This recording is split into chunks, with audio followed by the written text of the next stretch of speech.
Imagine waking before dawn on a frozen medieval morning.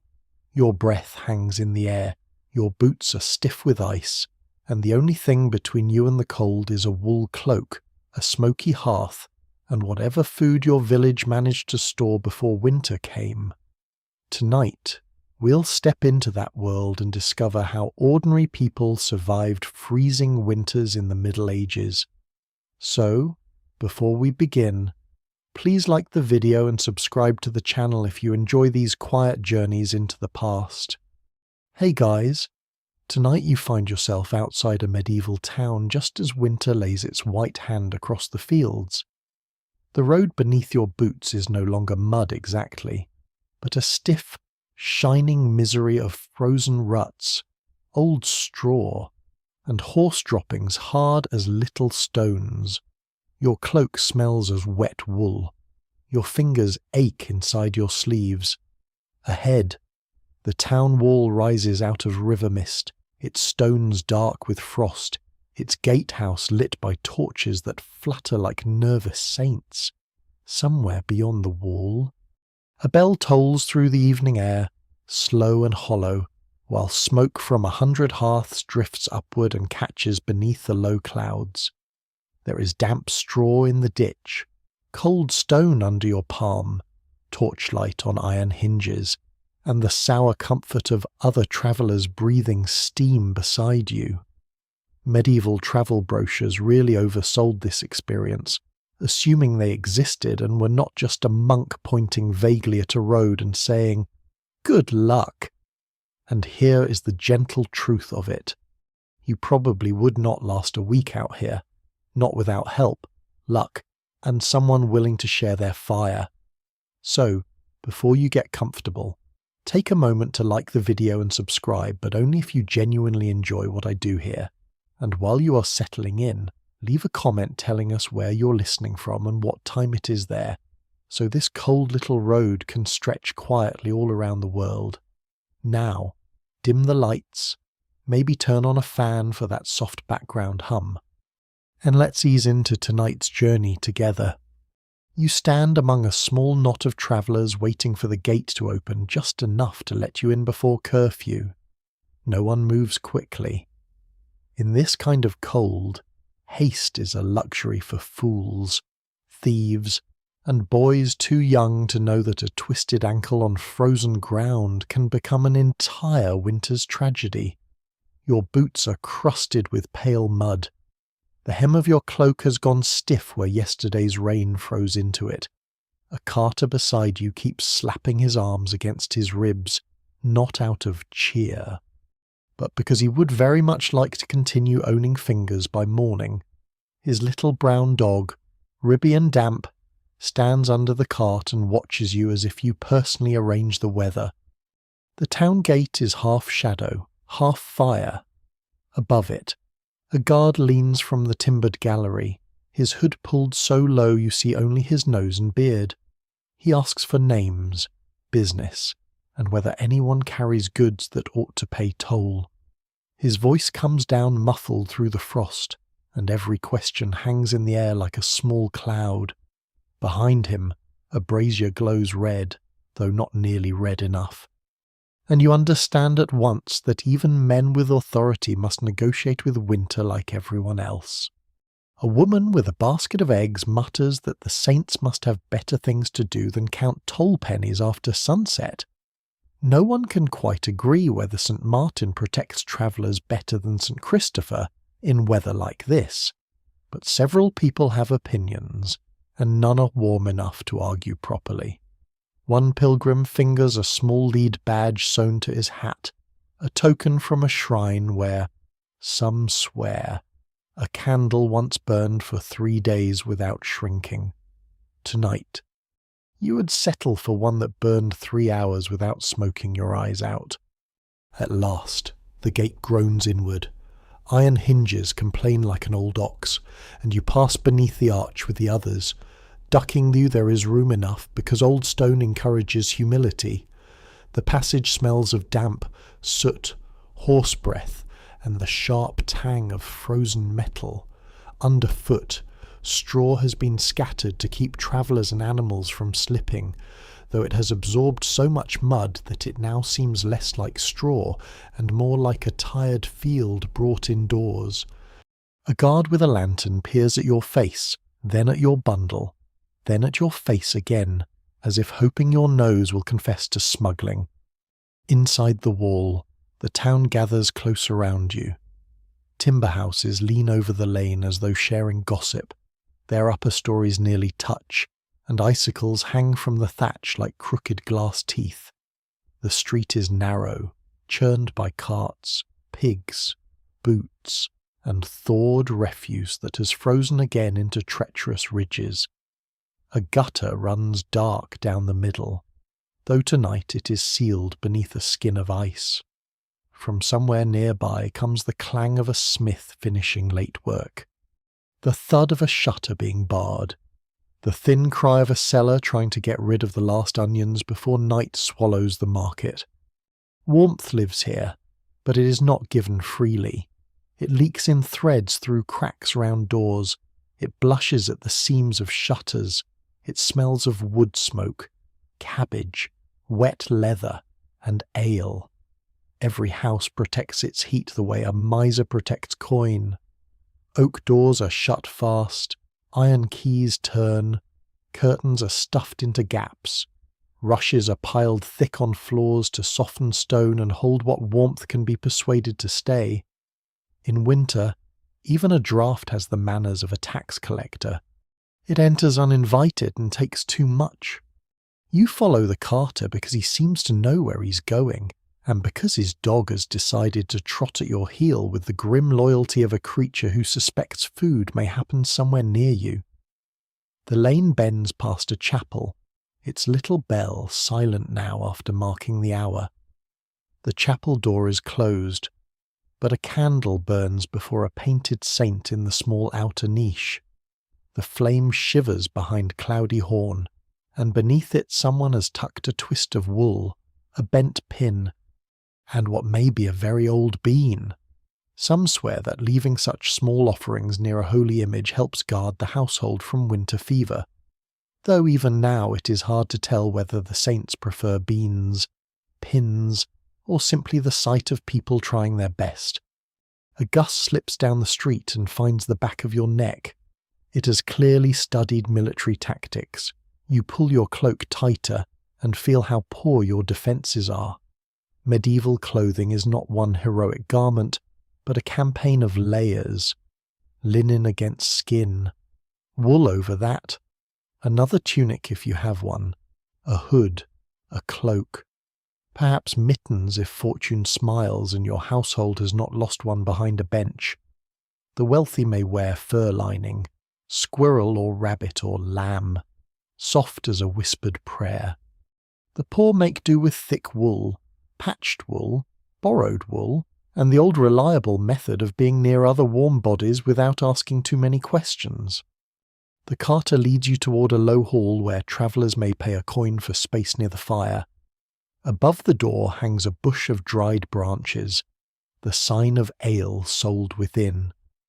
The doorway glows amber. Smoke crawls out from the roof hole and along the beams before escaping into the night, which seems rude, because you would prefer it stayed inside where it might be useful. Men and women press through the entrance before you, stamping snow from their shoes. A boy carries in a bundle of split wood with the solemn expression of someone bearing treasure, which, in a way, he is. In winter, wood is time, breath, soup, sleep, and the difference between waking and not. Before you enter, you pause and look back down the lane. The gate is being barred. A heavy timber slides into its brackets with a final wooden certainty. Outside are fields, ditches, hedges, roads, and all the cold spaces where darkness gathers without asking permission. Inside are walls, bells, hearths, rules, stink, fleas, neighbours, and perhaps a bowl of something hot enough to forgive. Survival begins not with bravery, you understand, But with getting indoors before the world turns black, a thin snow starts to fall, soft as ash from a very distant fire. It settles on the cartwheels, on the dog's ears, on the shoulders of the guard crossing the lane with his lantern. The town seems to huddle lower beneath it. Somewhere a woman laughs behind a shutter. Somewhere a baby fusses and is hushed. Somewhere an old man coughs and someone tells him, with great confidence, to drink ale warmed with pepper, honey, and a charm whispered over the cup. Because in this age a remedy is often a recipe, a prayer, and a gamble wearing the same cloak. You duck under the lintel into the hall, and the air changes at once. It is not clean air. It is smoky, crowded, damp, and rich with the smell of bodies, animals, pottage, spilled ale, old rushes, and fire. But it is warmer than the street, and for a moment that is enough to feel almost heavenly. Your cheeks sting as they thaw. Your toes hurt more now that hope has reached them. The hearth burns in the centre, low and wide, with logs sunk into a red bed of embers. People sit around it in layers of shadow and candlelight, each face turned toward the flames as if listening to a sermon. You find a place along the wall where the plaster is cracked and the draught is merely unpleasant rather than personal. The dog curls beneath the bench near your feet without consulting anyone. The carter notices and shrugs, as though winter has its own seating arrangements. A woman passes with wooden bowls, and steam rises from them in slow ribbons. Pottage, thick with peas and onions and whatever else survived the week, moves through the room like a blessing ladled from a pot. You warm your hands around the bowl when it comes, not eating yet, simply holding it. This just, too, is survival, not grand, not shining, just heat in the palms, wool against the neck, a barred gate behind you, and enough food to persuade the body to continue. Outside. The bell sounds again, dull through the wall and snow. Curfew has settled over the town. The lane's empty. The fires are banked. The shutters close. And you, with mud on your boots and smoke in your hair, begin to learn the first rule of winter in this medieval world. No one survives it alone if they can help it. You survive by walls built before you were born, by hands that cut wood in autumn, by women who dry herbs in rafters, by monks who ring bells, by guards who close gates, by neighbours who complain but still make room near the hearth. The cold waits outside like a patient lord, but tonight, for a little while, you sit among the living, and the fire holds.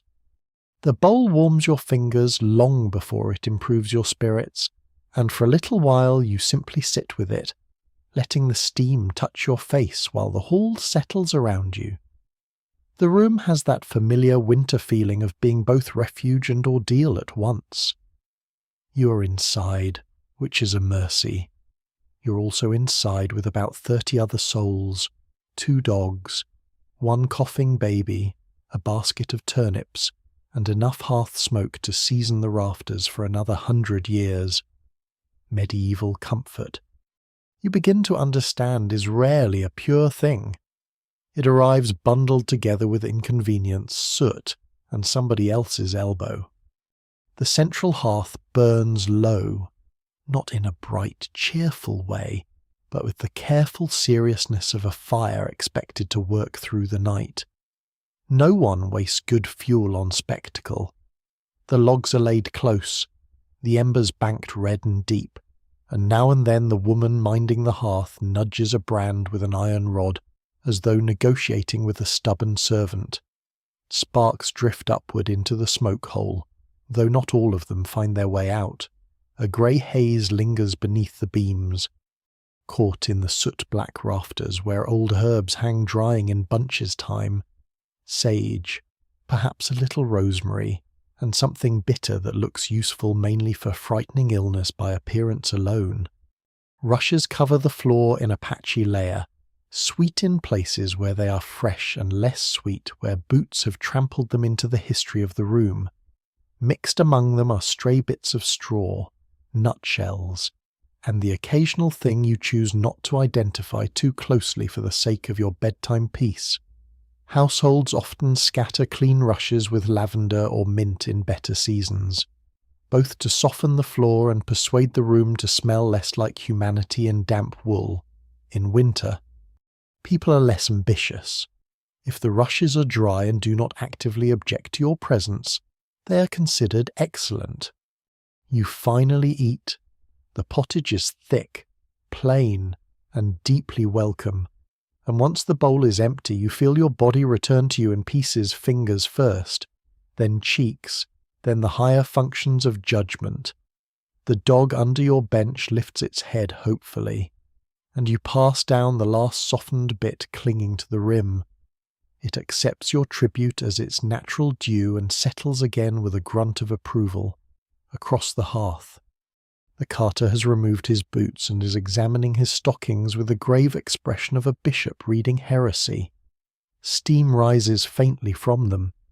Even socks, it seems, can have a long and difficult pilgrimage. Around you, the business of making a winter night survivable begins in earnest. Cloaks are unfastened and hung near, but never too near, the fire. Wet gloves are spread on a stool. A boy drags in another armful of wood and receives from his mother the sort of nod that means he has, for this evening, justified his continued membership in the household. A bent old woman takes a wooden shovel and smooths the ashes at the edge of the hearth before placing a small pot there to keep warm.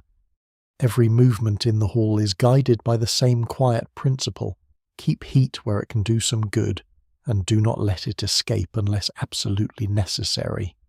You notice how tightly the room is managed. The shutters are barred. A rolled cloth has been pushed against the bottom of the outer door to stop the draught creeping in across the floor. A hanging cloth divides the sleeping end of the hall from the entrance passage. Not because cloth is a marvel against winter, but because every layer matters when the wind is in a mean temper. Oak doors, wool hangings, even a chest pulled against a crack in the wall, these are not small domestic habits, but defences. Warmth here is not an atmosphere, it is a resource. A man near the wall rubs tallow into a pair of boots, working it carefully into the leather so the wet will be less eager to creep through by morning. Another traveller loosens the laces on her wool gown and pulls a fur-lined cloak around a child already nodding off against her side. Children, old people, and the sick are brought closest to the warmest places. Everyone else arranges themselves in rings of declining privilege, like planets around a smoky sun. You have secured a middling orbit, which is not bad for a stranger arrived after dusk with little more than frozen toes and a face the guards found tolerable. Those who know the hall well begin preparing for sleep long before anyone lies down. In a medieval room, sleeping is less a private act than a campaign of logistics. Benches are shifted, bundles become pillows. A pallet stuffed with old straw is dragged from under a trestle. Wool blankets appear from chests, folded with care, and are shaken out in the firelight. They are heavy things, faintly smelling of lanolin, smoke, and long use. A household that owns several good blankets is wealthier than it may look by daylight. Linen sheets may be a luxury, but wool is survival. Some will sleep fully dressed, boots nearby, cloaks tucked close, hoods still on. Some swear it is wiser to loosen the belt and remove outer layers so the body rests properly and the cloth dries by the fire. No one can quite agree whether sleeping naked beneath blankets preserves warmth better or simply guarantees a humiliating death if the building catches fire and you must dash out into the lane before your dignity has located its shoes, judging by the expressions around the room. Most choose caution over theory. A woman with ink-smudged fingers, perhaps a scribe's widow, perhaps simply a woman who keeps accounts better than her husband, takes a beeswax candle from a shelf and lights it from a spill at the hearth. The candle flame burns steadier and sweeter than tallow wood. Beeswax is dearer, cleaner, and faintly honey-scented, the sort of luxury that does not boast but quietly distinguishes itself. She carries it to a little wall niche where a painted Virgin stands with a face softened by smoke. There she sets the candle and murmurs a prayer that the household be kept from sudden sickness, bad dreams, and the cracking of water jugs in the night. Some swear that if a candle gutters 3 times before midnight, death has passed near the house and only reconsidered at the last moment. Even now, it is hard to tell whether people believe these things because they are true, or because winter is long and the mind prefers a pattern to an empty darkness. The bells from the chapel ring again, softer now through the walls, marking the night hours for those still inclined to count them. In monasteries and richer towns, bells order the day with stern devotion, but here in the hall they arrive half-muted, more like a reminder than a command. You listen as the sound passes over the roofs and fades into the snow. The half-burned candle in the niche shivers once and steadies. Conversation lowers as heat becomes the evening's main occupation. People edge closer to one another almost without noticing, knees to knees, shoulders to cloaks. Shared warmth is practical, if not always romantic. A grandmother draws 2 children under a blanket with the authority of someone who has no time for modern concepts like personal space. The carter across from you offers a philosophical sigh and says that winter teaches everyone humility, especially anyone who thought their feet were important. It is not much of a joke, but the room rewards him for the effort. In weather like this, humour does not need to be brilliant. It merely needs to arrive before despair. From a peg near the wall hangs a little pouch of dried herbs tied with the red thread. The hostess notices you looking and tells you, in a tone balanced neatly between pride and warning, that it contains juniper, rue, and a pinch of salt blessed at Candlemas. It is meant to keep fever from entering by the door. Some also hang wolf teeth, bits of rowan wood, or iron nails near the threshold, because cold weather is not merely weather in the medieval mind. It is a season when invisible things travel. Agus, bad air, wandering spirits, jealous glances, and all the nameless troubles that seem more persuasive after sunset. As the hall grows drowsier, you are shown where you may lie a space on a pallet near the inner wall, close enough to the hearth to feel its living breath, far enough not to roast on one side and freeze on the other. You spread your cloak beneath you for extra padding against the hard boards, then pull a wool blanket over your legs. The dog, without invitation and with impeccable instincts, curls into the hollow behind your knees. It is shameless, opportunistic, and quite possibly the warmest creature in the room. The smoke softens, the fire settles to a red glow. Someone banks the embers with ash to preserve them till dawn, because kindling a fresh flame from nothing is harder than coaxing an old one back to life. That, too, is part of surviving winter, never letting warmth die entirely if you can help it. Beside you, people breathe more slowly. A child whimpers once and then quiets. A man snores with the commitment of a monk ringing matins. The little candle in the niche burns lower, and so the night takes shape around you, not grandly, not with comfort of the kind songs promise, but with wool, smoke, crowded bodies, and practised thrift. Here in this dim hall, warmth is gathered from every possible source, from embers under ash, from cloaks pinned close, from blankets shared, from doors barred against the dark, from habits old as the stone itself. The cold presses at the walls, patient as ever. But for now, the household has answered it with all the modest cleverness of ordinary people who intend to wake again. By the time the first grey hint of the morning slips into the shutter cracks, the hall is not awake so much as slowly reassembled. The fire has survived beneath its blanket of ash, a dull red heart that did not quite go out. Someone kneels beside it with a practised hand, feeding it dry splinters, then straw, then a small piece of precious wood until flame returns with a faint, papery sigh. Around you, bodies stir beneath cloaks and blankets. A man coughs into his sleeve. A child complains softly that the floor has become harder in the night. The dog behind your knees stretches, places one paw directly on your ankle, and looks pleased with the arrangement, as though it has personally invented shelter. Your mouth tastes of smoke. Your hair smells of the hearth.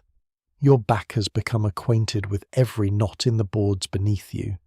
Still, you have slept indoors, and in winter that fact alone would make many people call you fortunate. You sit up carefully, because moving too fast in a cold room makes the body issue formal protests. The rushes on the floor crackle underfoot. Someone opens the door just enough to throw out a basin of dirty water, and a blade of air cuts through the hall so sharply that several people turn to glare at the doorway as if it has insulted their ancestors. Breakfast, if such a hopeful word may be used, begins without ceremony. A pot that sat near the embers through the night is lifted and stirred. Yesterday's pottage has thickened into something with the confidence of mortar. A little water is added, then a handful of oats, then perhaps a scrap of onion and a pinch of salt, measured with the care usually reserved for holy relics. In the Middle Ages, winter food is not about variety, unless one counts the many moods of peas. It is about warmth, fullness, and the quiet miracle of having anything left in the pot. You're given a wooden bowl and a piece of coarse bread dark with rye and barley. It is heavy bread, dense enough to make you suspect it could stop an arrow if properly blessed. The crust is hard, but once dipped into the hot pottage it softens obediently, and you begin to understand why bread is not merely food here. It is spoon, plate, ration, comfort, and sometimes, if forgotten too long near the wall, building material. Wealthier tables may have trenchers made from thick slices of stale bread, used beneath meat or stew, soaking up grease and gravy until they're passed to servants, beggars, dogs, or anyone with enough hunger to appreciate edible crockery. The pottage is simple, but it has depth from long cooking. Peas, beans, leeks, oats, cabbage, perhaps a shred of bacon rind if the household is lucky or trying to impress a guest. It warms you from the inside with slow, sensible kindness.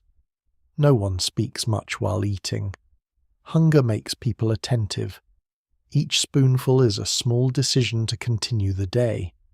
At the end of the room, near the wall where the smoke has painted the plaster brown, the hostess cuts portions from a round loaf and counts them with her thumb.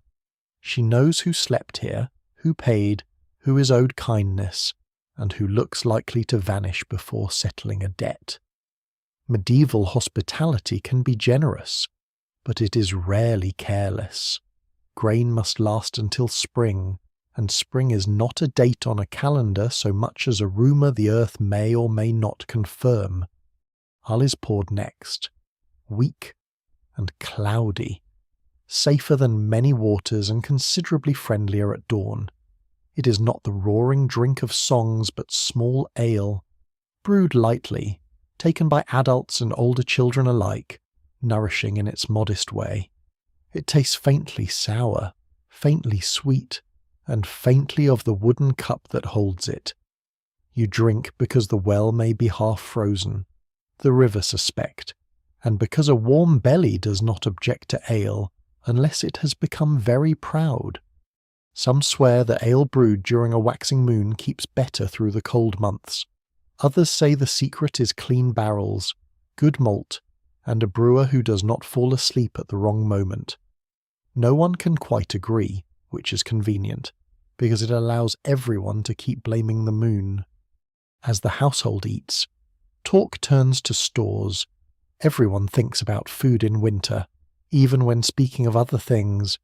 A woman worries aloud about the barley bins. The carter says the road north is passable but mean, and that smoked fish from the coast may be late.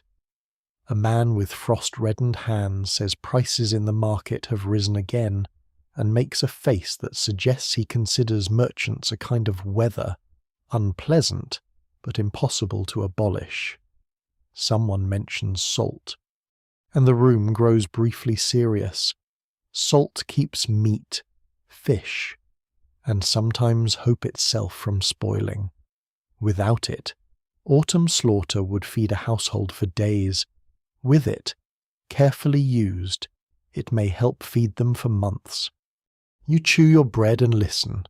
There are sides of bacon hanging in smokehouses, fish dried stiff as boards, cheeses waxed or wrapped, apples stored in straw, onions braided and suspended from beams, peas dried hard in sacks, beans kept in crocks, honey sealed away, nuts gathered from autumn hedges, and cabbages buried or packed against frost.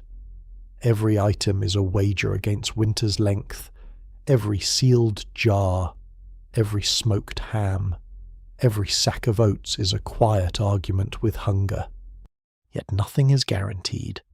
Mice find grain, damp spoils flour, a hard frost bursts stored roots, a dishonest reeve measures with a heavy thumb, a feast day arrives and expectations must be honoured, because even hungry people need ritual, and sometimes the soul must be fed with more than boiled peas wearing yesterday's expression. Those who tell the tale never fully agree whether the worst winter hunger comes before Christmas, when everyone fears the stores will not last, or just before spring, when the stores have proved everyone right to worry. Near the hearth, an old woman stirs a smaller pot with something darker inside. She adds a spoon of honey and a little vinegar, then crumbles in dried sage. It may be a sauce, it may be medicine. In a medieval kitchen, the boundary is surprisingly relaxed. A warm drink with honey may soothe a cough, strengthen a traveller, comfort a child, or simply make old ale more interesting. Leeches and physicians may have their learned theories of humours hot and cold. Wet and dry, but in ordinary halls people rely just as much on herbs, kitchen wisdom, charms, and the stern belief that if a thing tastes dreadful, it must be doing something important. The dog receives a crust from the carter and immediately looks at you, to see whether your moral standards are equally high. You offer nothing yet. It sighs, devastated by injustice, and places its chin on your boot. When the meal is done, no one wastes the remains.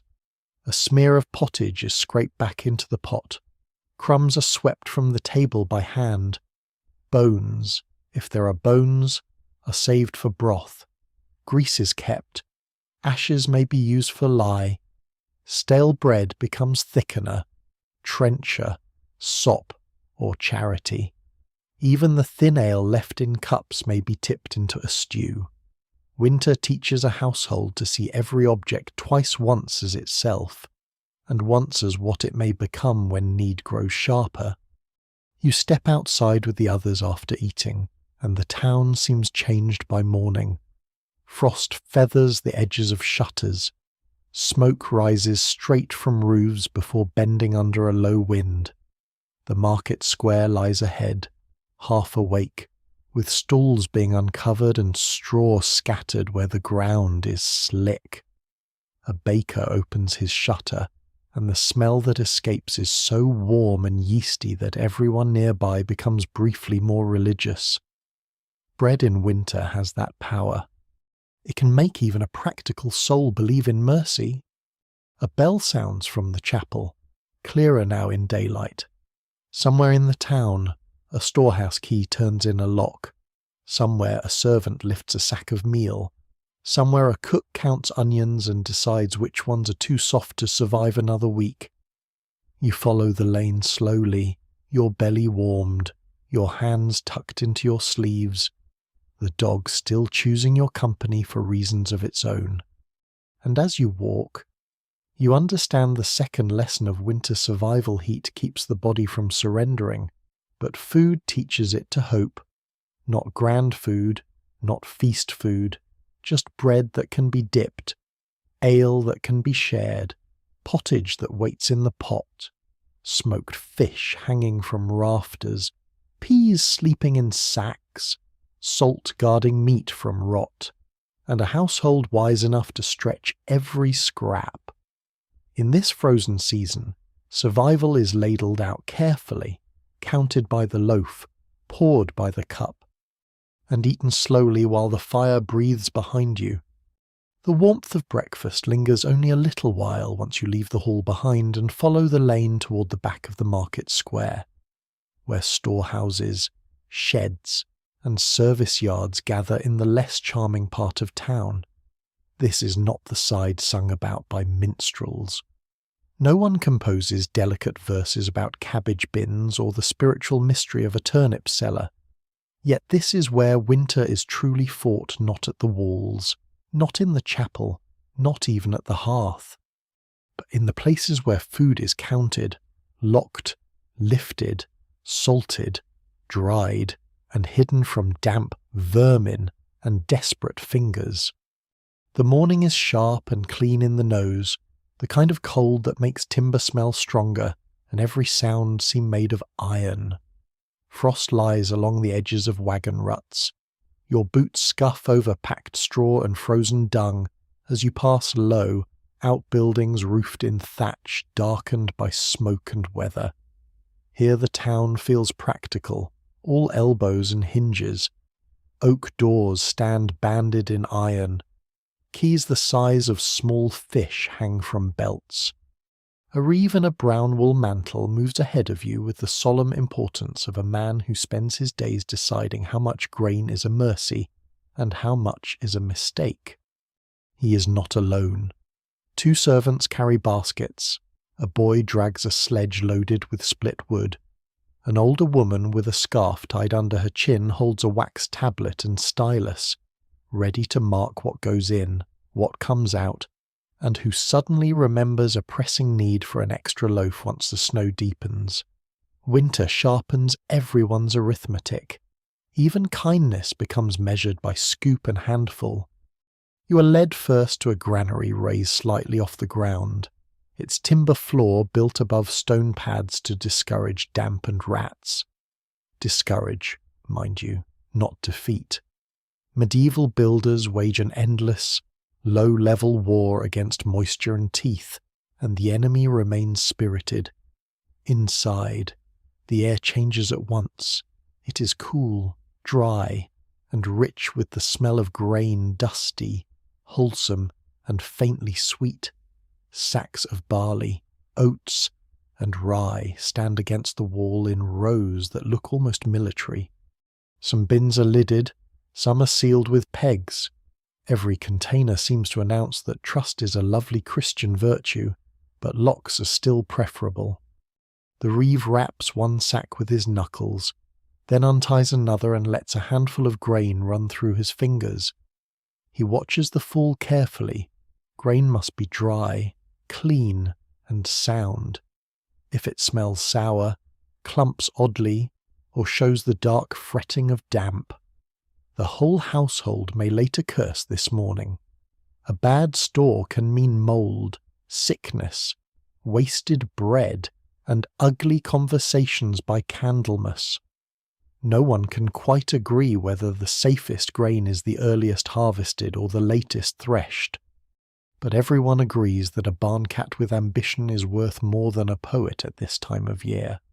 From the granary you pass into a cellar reached by worn stone steps slick with old use.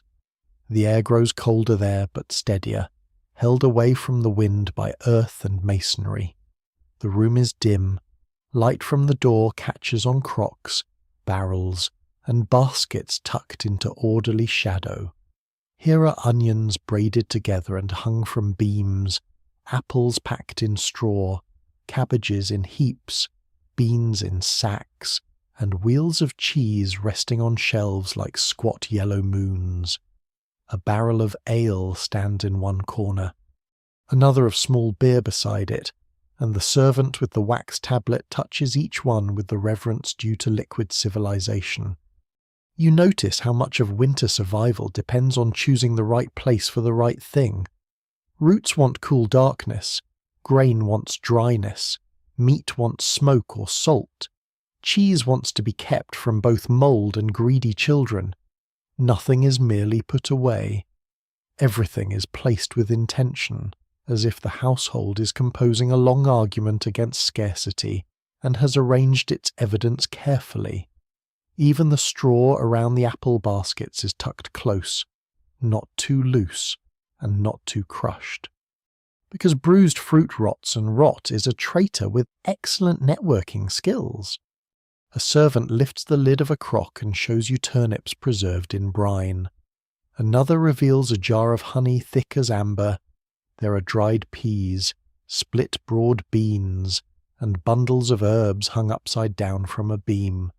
Sage for the chest, thyme for broth, mint if the stomach becomes troublesome, and rue, which appears in every old remedy with the confidence of a herb that has appointed itself deputy physician to all Christendom.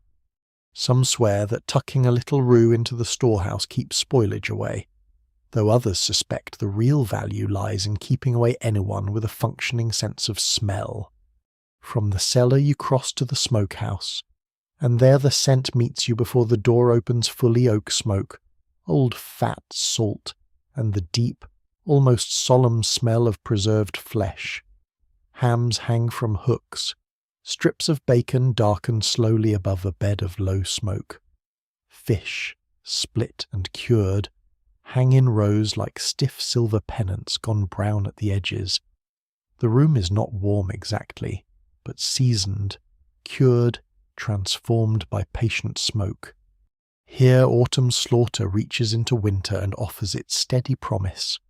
Fresh meat is brief, salted or smoked meat is a plan.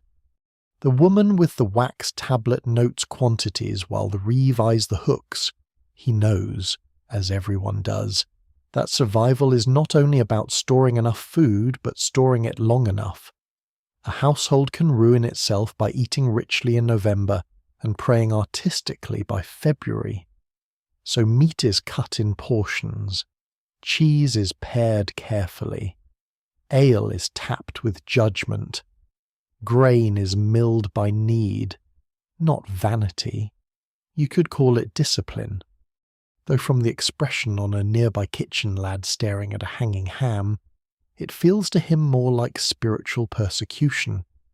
A little shrine has been tucked in the corner of the smokehouse, hardly more than a painted scrap of St. Anthony pinned beside a beam. Before it sits a stub of candle and a twist of dried rosemary. Even now, it is hard to tell whether this tiny arrangement is meant to bless the food, ward off theft, or discourage mice through moral example. Those who tell the tale never fully agree. But winter storekeeping is never only material. People cross loaves before cutting them.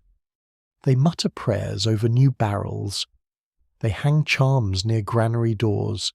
They mark thresholds with chalk or ash. When so much depends on so little a latch holding, a rat kept out, a sack staying dry, prudence and superstition become housemates. Outside again, you pass the barns where hay is stacked for horses and oxen, and you are reminded that animals too must survive the season. Their fodder is part of the winter account. A horse that starves cannot carry grain. An ox that weakens cannot pull a plough when spring returns. assuming spring has not joined a monastery and taken vows of absence. The stable smells of warm breath, dung, leather, and hay dust. A groom rubs down a mare with a wisp of straw, speaking softly into the steam rising from her neck. He says beasts feel cold in their bones before snow comes, and some swear they can smell a hard freeze 2 days ahead. Looking at the mare's expression, you suspect she can also smell your ignorance. At the far end of the yard, near a locked shed, a measured argument is underway about flour. 2 women insist last week's allotment was lighter than promised. The reeve replies that last week's memory has grown heavier than the sacks. No voices rise much. Cold weather steals enthusiasm even from quarrels. But the exchange reveals the plain truth behind all these bins and barrels. Winter survival depends on fairness almost as much as abundance. If measures are false, if stores are hidden, if the strong take first and the weak wait too long, hunger enters not as a storm but as a bookkeeping decision. The bell from the chapel carries faintly over the roofs. A cart rattles somewhere beyond the lane. The suspicious monk you noticed yesterday passes through the yard with his sleeves tucked and a bundle under one arm, giving the storehouse door the kind of glance that suggests spiritual reflection mixed with practical curiosity. You cannot blame him. In winter, a full granary has its own theology. By the time you step away from the sheds and barns, your head is full of crocks, keys, barrels, and hanging hams. You have seen no glittering miracle, only caution made visible.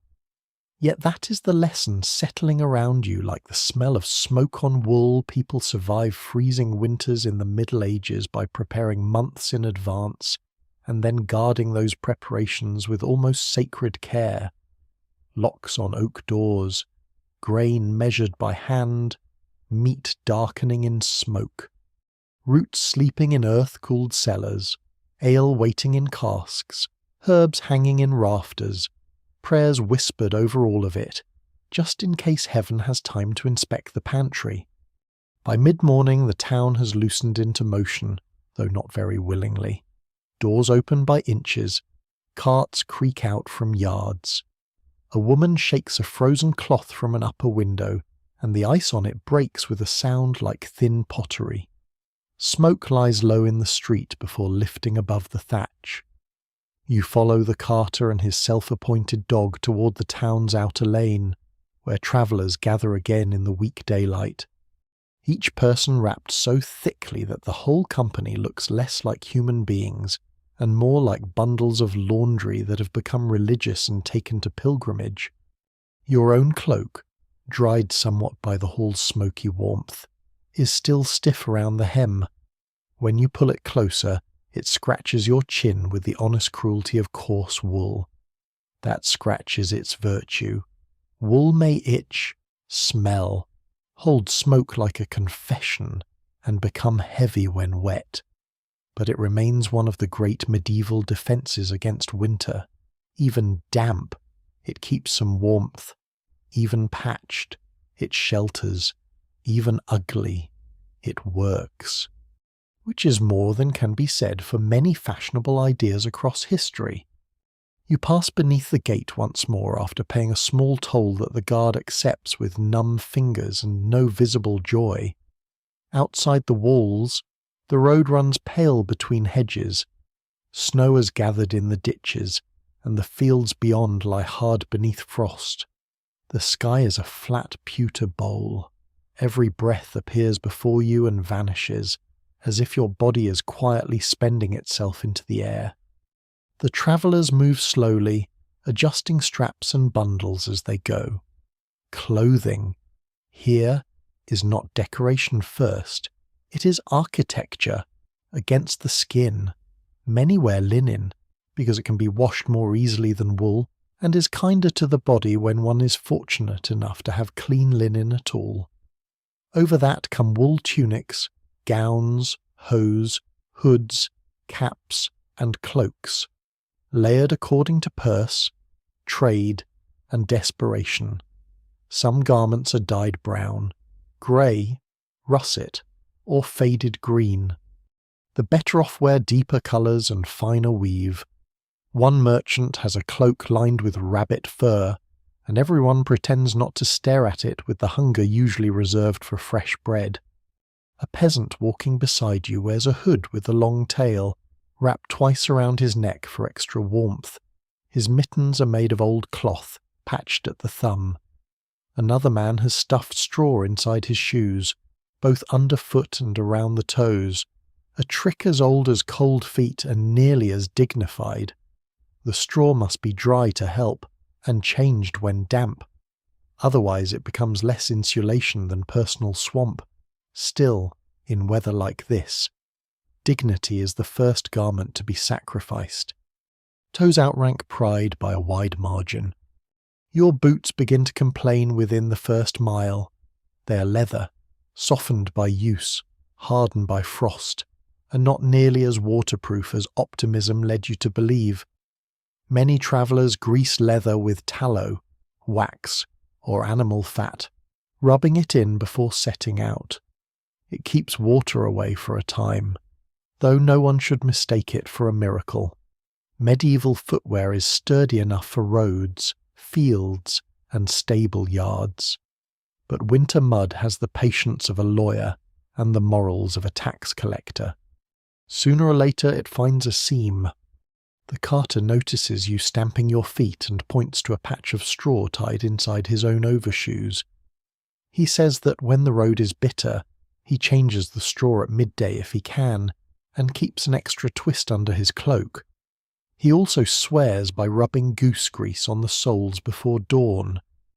No one can quite agree whether goose grease truly keeps out wet better than sheep tallow, but everyone agrees it gives a traveller the comforting sense of having done something, which is not nothing when the world appears determined to freeze from the ground upward. You pass a small roadside shrine where a carved cross leans beneath a hawthorn. Someone has tied strips of cloth to the branches, stiff now with frost. Beneath the cross sits a cracked bowl containing a few coins, a shriveled apple, and a lump of wax shaped vaguely like a foot. Some swear that offerings shaped like afflicted limbs may call a saint's attention to that very part of the body. Looking at your own feet, you find this custom suddenly less quaint than it might have seemed yesterday. A wax toe, honestly, feels like reasonable paperwork. The road dips through a low meadow where the frozen grass shines silver. Here the wind comes harder, unobstructed by houses or hedges, and everyone lowers their heads. The merchant with the fur lining pulls his cloak across his face. A woman ties another scarf over her child's ears. A monk travelling ahead of you, perhaps the same suspicious monk who inspected the storehouse yard with such spiritual hunger, keeps his hands hidden inside his sleeves. Monastic sleeves, you notice, are excellent winter devices. They permit prayer, secrecy, and the possible concealment of cheese. Your hands grow cold despite being tucked under your arms.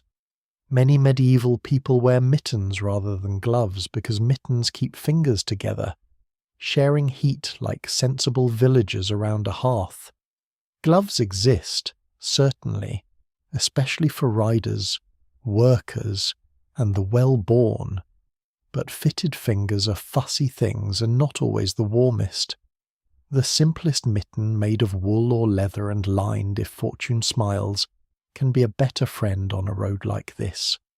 Some carry heated stones wrapped in cloth, tucked into sleeves or beds. Those stones cool quickly and become, in time, just small burdens with memories of warmth. At a bend in the road, the company pauses near a hayrick where the hedge breaks the wind. People stamp their feet, rearrange loads, and drink from flasks. The ale is cold but welcome. A woman unwraps a cloth and shares a few hard oat cakes with a boy whose lips have gone pale. The carter takes off one boot with a groan, pulls out damp straw, and replaces it with dry from his bundle. The dog watches this procedure with solemn fascination, perhaps wondering why humans make their pause so complicated. You kneel to tighten your own bindings and notice how the cold turns simple tasks clumsy. Fingers fumble, knots. Leather resists. Breath fogs your view. A small thing, a loose lace, a wet stocking, a torn seam can become dangerous when the temperature falls and the next shelter is far away. Medieval survival is built from such small attentions. Dry the feet, cover the head, keep the wind from the neck, do not sit too long on frozen ground. Walk enough to stay warm, but not so hard that sweat soaks the clothing, because sweat turns traitor once you stop. The peasant in the long-tailed hood tells you his grandmother used to sew a pinch of dried nettle and salt into children's winter hems to keep chills from climbing into the body. Even now, it is hard to tell whether such charms protect the flesh or simply comfort the mind of the one who sews them. But comfort, too, has uses. A child who believes his hem is guarded may cry less on a freezing road, and a mother with one less crying child has already gained a small victory over winter. Soon you move on. The road grows worse where cartwheels have broken the frozen mud into ridges. A small wagon ahead hits one with a crack, and for a moment everyone fears a broken wheel. The memory of the storehouse yard returns to you: wood, grain, iron, all those practical things. Out here, a wheel is another kind of warmth because it carries goods, blankets, sacks, and tired children. When it holds, the road continues. When it breaks, the cold leans closer. But this time the wheel survives. Though one spoke complains loudly enough to deserve confession, the carter pats it as if soothing an animal. The dog trots ahead with sudden confidence, ears lifted, then immediately slips on a patch of ice and pretends it meant to sit down. No one laughs too loudly.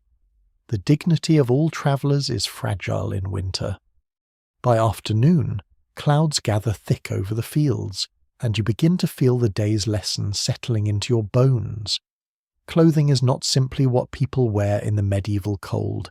It is portable shelter: wool, fur, linen, leather, straw, grease, hoods, cloaks, mittens, patched hose, wrapped feet. Each layer is a small wall carried either body.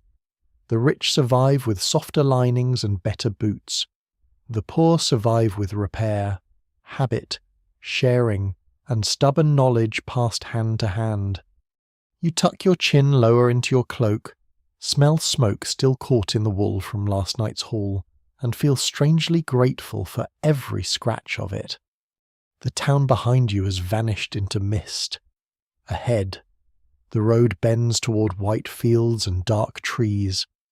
The bell you heard before dawn is gone now, replaced by the creak of wheels, the hiss of breath, and the steady, careful rhythm of feet trying to stay warm by moving forward. By the time the road begins to rise toward the monastery, the afternoon has gone thin and blue around the edges, as though daylight itself is becoming cold. The fields fall away behind you in long pale strips, their hedges black with frost, and ahead the abbey walls gather on a low hill above a bend in the river. You hear the bells before you see the gate clearly. They move through the winter air in slow, bronze waves. Not loud exactly, but deep enough to settle inside your chest. Each note seems to mark not only the hour but the fact that somewhere, behind those walls, people are still keeping order while the rest of the world freezes into confusion. The carter crosses himself. The woman with the child lowers her head. Even the dog pauses, as if judging whether the bells might indicate food. The suspicious monk from the road walks a little faster, sleeves tucked, eyes forward, looking less suspicious now, and more like a man returning to a place where someone may notice if he's been carrying cheese in a devotional manner. The monastery gatehouse is built of pale stone darkened by weather. Snow lies in the angles of the arch. A little lamp burns before an image of St. Benedict near the entrance, and beneath it someone has brushed away frost just enough to reveal a line of Latin scratched into the stone. You cannot read it, but it looks stern, which seems appropriate. Monasteries have a way of making even doorways appear to have opinions. A lay brother opens the gate after a measured wait. He's wrapped in a rough wool cloak, his beard silvered with breath, and his hands tucked inside sleeves wide enough to shelter several moral doubts. He asks who seeks lodging, who can pay, who is poor, who is sick, and who travels under vow. His questions are calm, not unkind, but precise. Hospitality is a holy duty here, yes, but holiness still keeps accounts. You're allowed through with the others into the outer court, where the sound of the bells fades and the smell of smoke, damp stone, hay, and boiled vegetables comes forward instead. Inside the walls, the monastery feels like a small, disciplined town. There are workshops, stables, storerooms, a bakehouse, a brewhouse, a garden sleeping under straw, and the church rising beyond them with its dark windows and steep roof. Monks cross the court in pairs, their habits swinging around their ankles. A novice carries a basket of candles as carefully as if they are newborn lambs. Another brother hauls a bundle of firewood toward the guest house, his face arranged in the noble expression of someone who has chosen obedience but would still prefer summer. You're led not into the cloister, which belongs to the monk's own ordered life, but to the guest house near the outer court. There, travellers may warm themselves, eat, and sleep apart from the brethren. The room is plain but blessedly solid. Thick walls hold out the worst of the wind. A hearth burns at one end, brighter than the one in the town hall, and rushes cover the floor in cleaner layers. A long table stands beneath a small window covered with oiled cloth that softens the light into honey-coloured gloom. Your shoulders lower without your permission. Stone can be cold, but thick stone can also protect. It is another kind of blanket, one that takes centuries to weave. A guestmaster enters, a monk with ink on one thumb and a face made gentle by long practice. He gives each traveller a place, not according to rank exactly, but according to need. The woman and child are set close to the hearth. An old peddler with a cough receives a stool and a cup of something steaming. You're given a bench along the wall, where you can feel warmth touching one side of your body while the other remembers that winter has not gone away, only stepped outside to wait. Soon food arrives: coarse bread, a bowl of thin but hot vegetable broth, a little cheese, and ale brewed within the monastery walls. Monasteries, you learn quickly, are among the great engines of winter survival.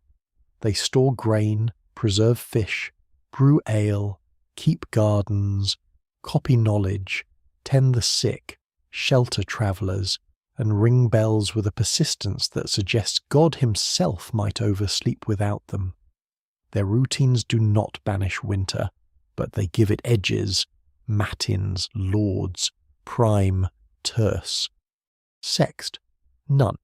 Vespers, complin the hours are named, sung, and endured. When the nights are long, a named darkness may be easier to bear than an endless one. You drink the broth slowly. It tastes of leeks, cabbage, salt, and restraint. On the table stands a beeswax candle, its flame steady and golden, with that faint clean scent you remember from the hall niche. Beeswax is more precious than tallow, and in a monastery it seems to belong to both worship and practicality. It burns with less smoke, which matters if one must read, pray, or examine a traveller's rash without choking on the evidence. Near the hearth, the old peddler coughs again.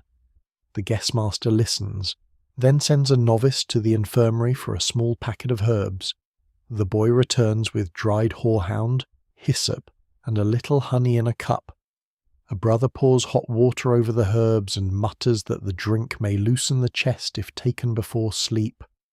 Some swear that hyssop cleanses not only the lungs but the soul's hidden corners, though no one can quite agree how much honey is required for either task.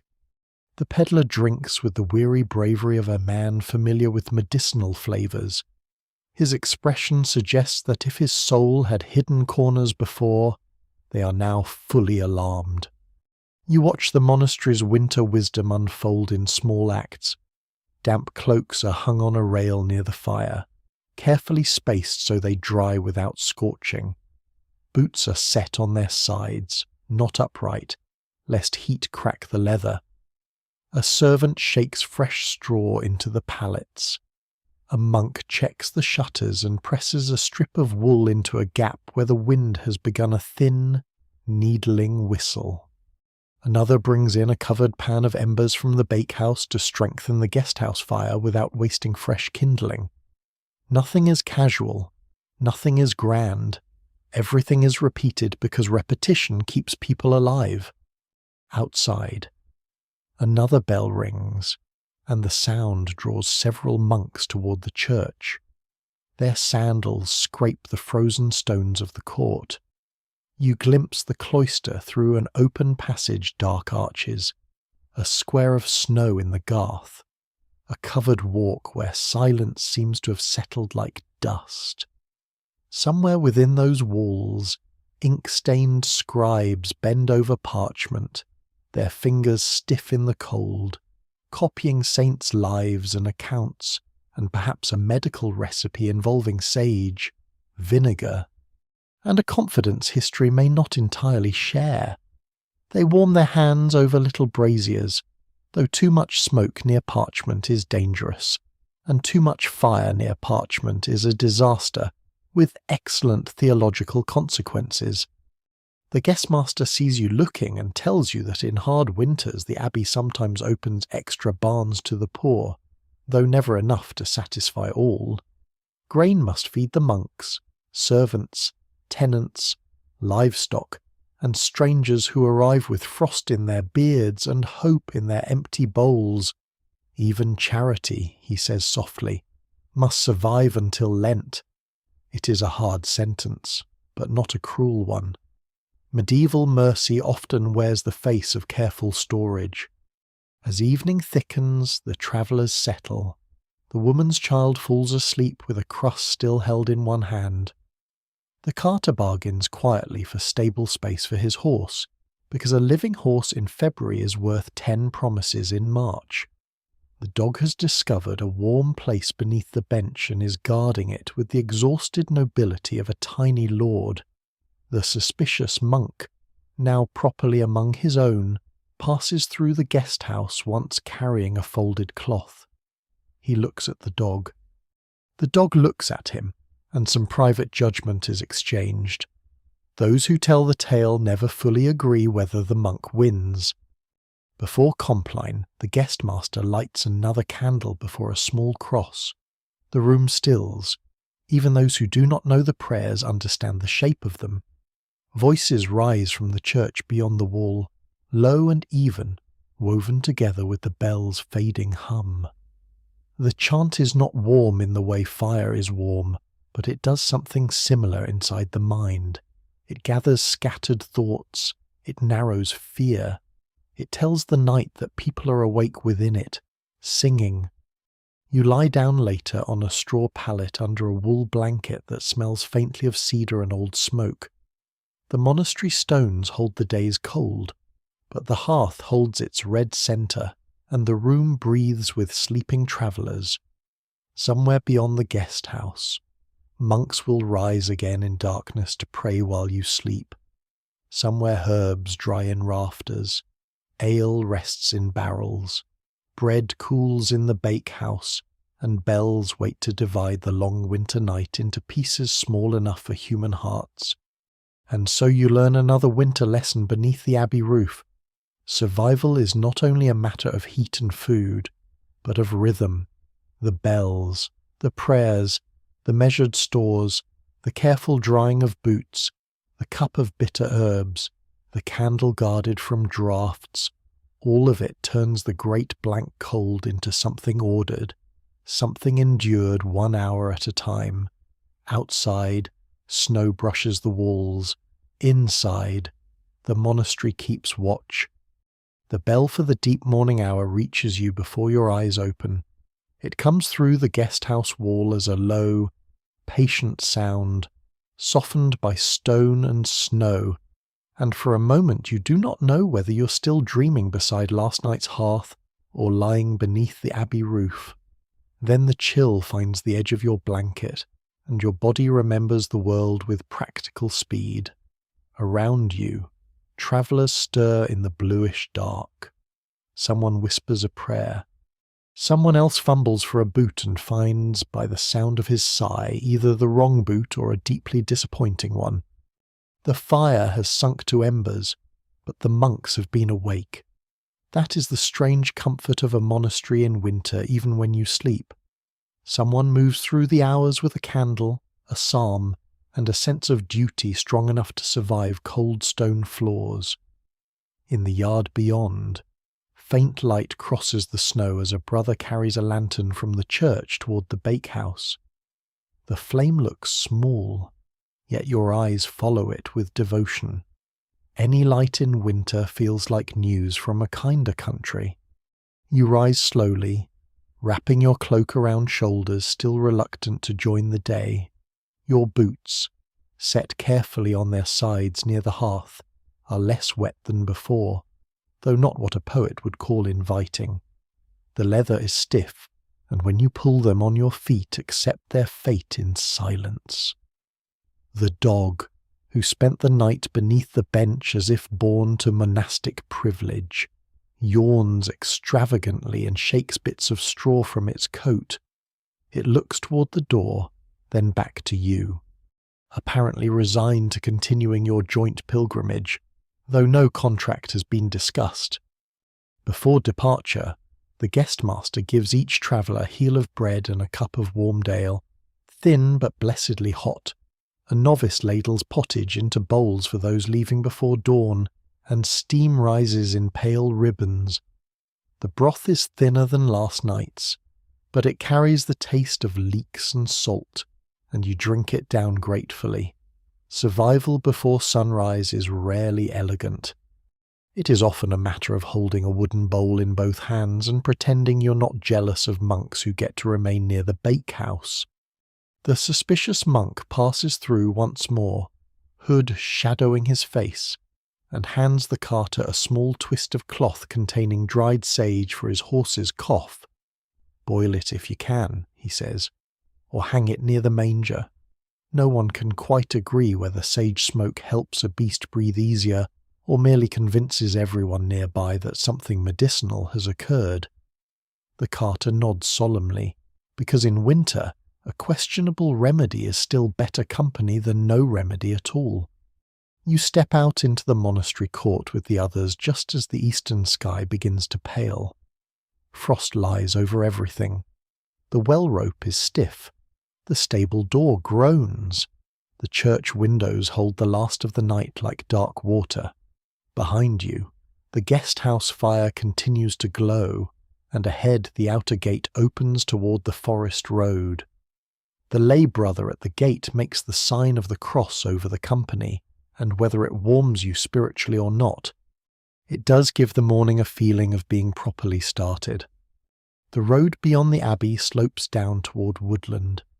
At first it runs between open fields where the snow lies smooth over furrows, then narrows between hedges, then dips into trees whose bare branches lace together overhead. Dawn gathers slowly there. The world is not bright so much as less hidden. Each twig wears a rim of frost. Your breath drifts before you, underfoot. Old leaves are frozen into the ruts, and every step makes a small brittle sound. The forest carries a different cold from the fields. It is less windy, but deeper, held in hollows and shadows, caught beneath roots and between trunks. The air smells of bark, damp leaves, old snow, and wood smoke from somewhere unseen. That smell matters. It means people. It means axes. It means that, not far ahead, someone is cutting, burning, hauling, or guarding the most necessary treasure of the season. You meet the woodcutters near a clearing where several trees have been felled and trimmed. The men work slowly, wrapped in wool caps and patched cloaks, their hands red around axe hafts. Each blow sounds flat in the cold, followed by a little shower of frost from the branches. A boy gathers smaller limbs into bundles, tying them with withies. Another stacks billets on a sledge. Their faces are serious, not because the work is dramatic, but because wood in winter is breath turned solid.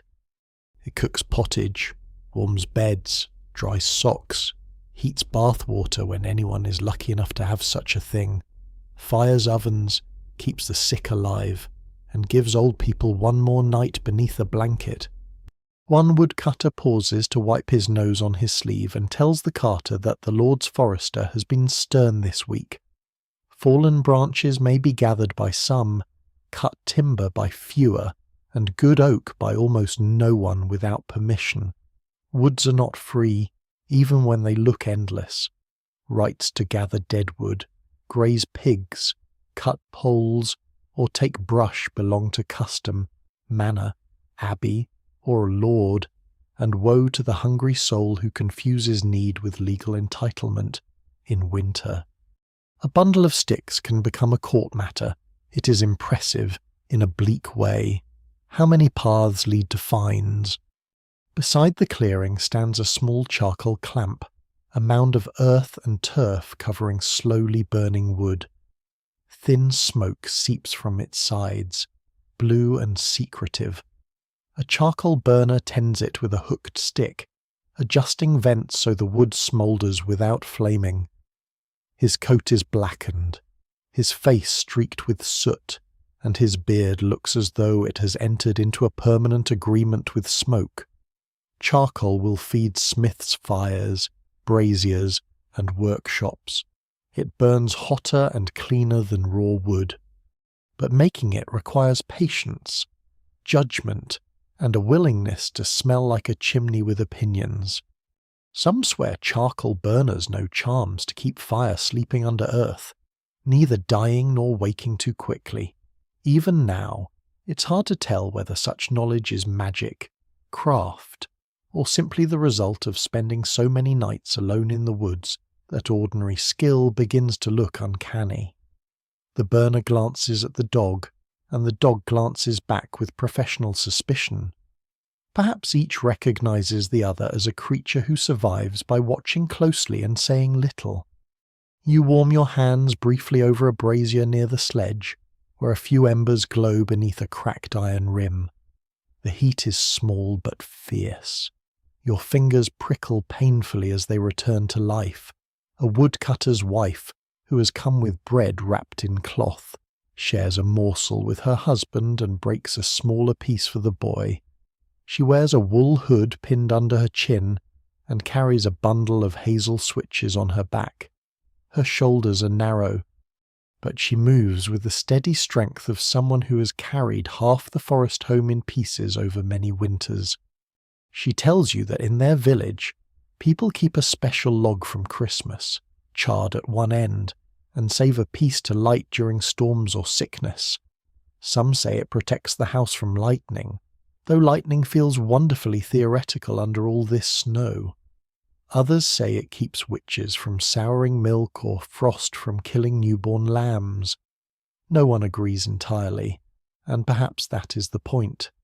A saved ember, a blessed log, a charm at the hearth, each is a way of saying that fire is not merely useful, it is family.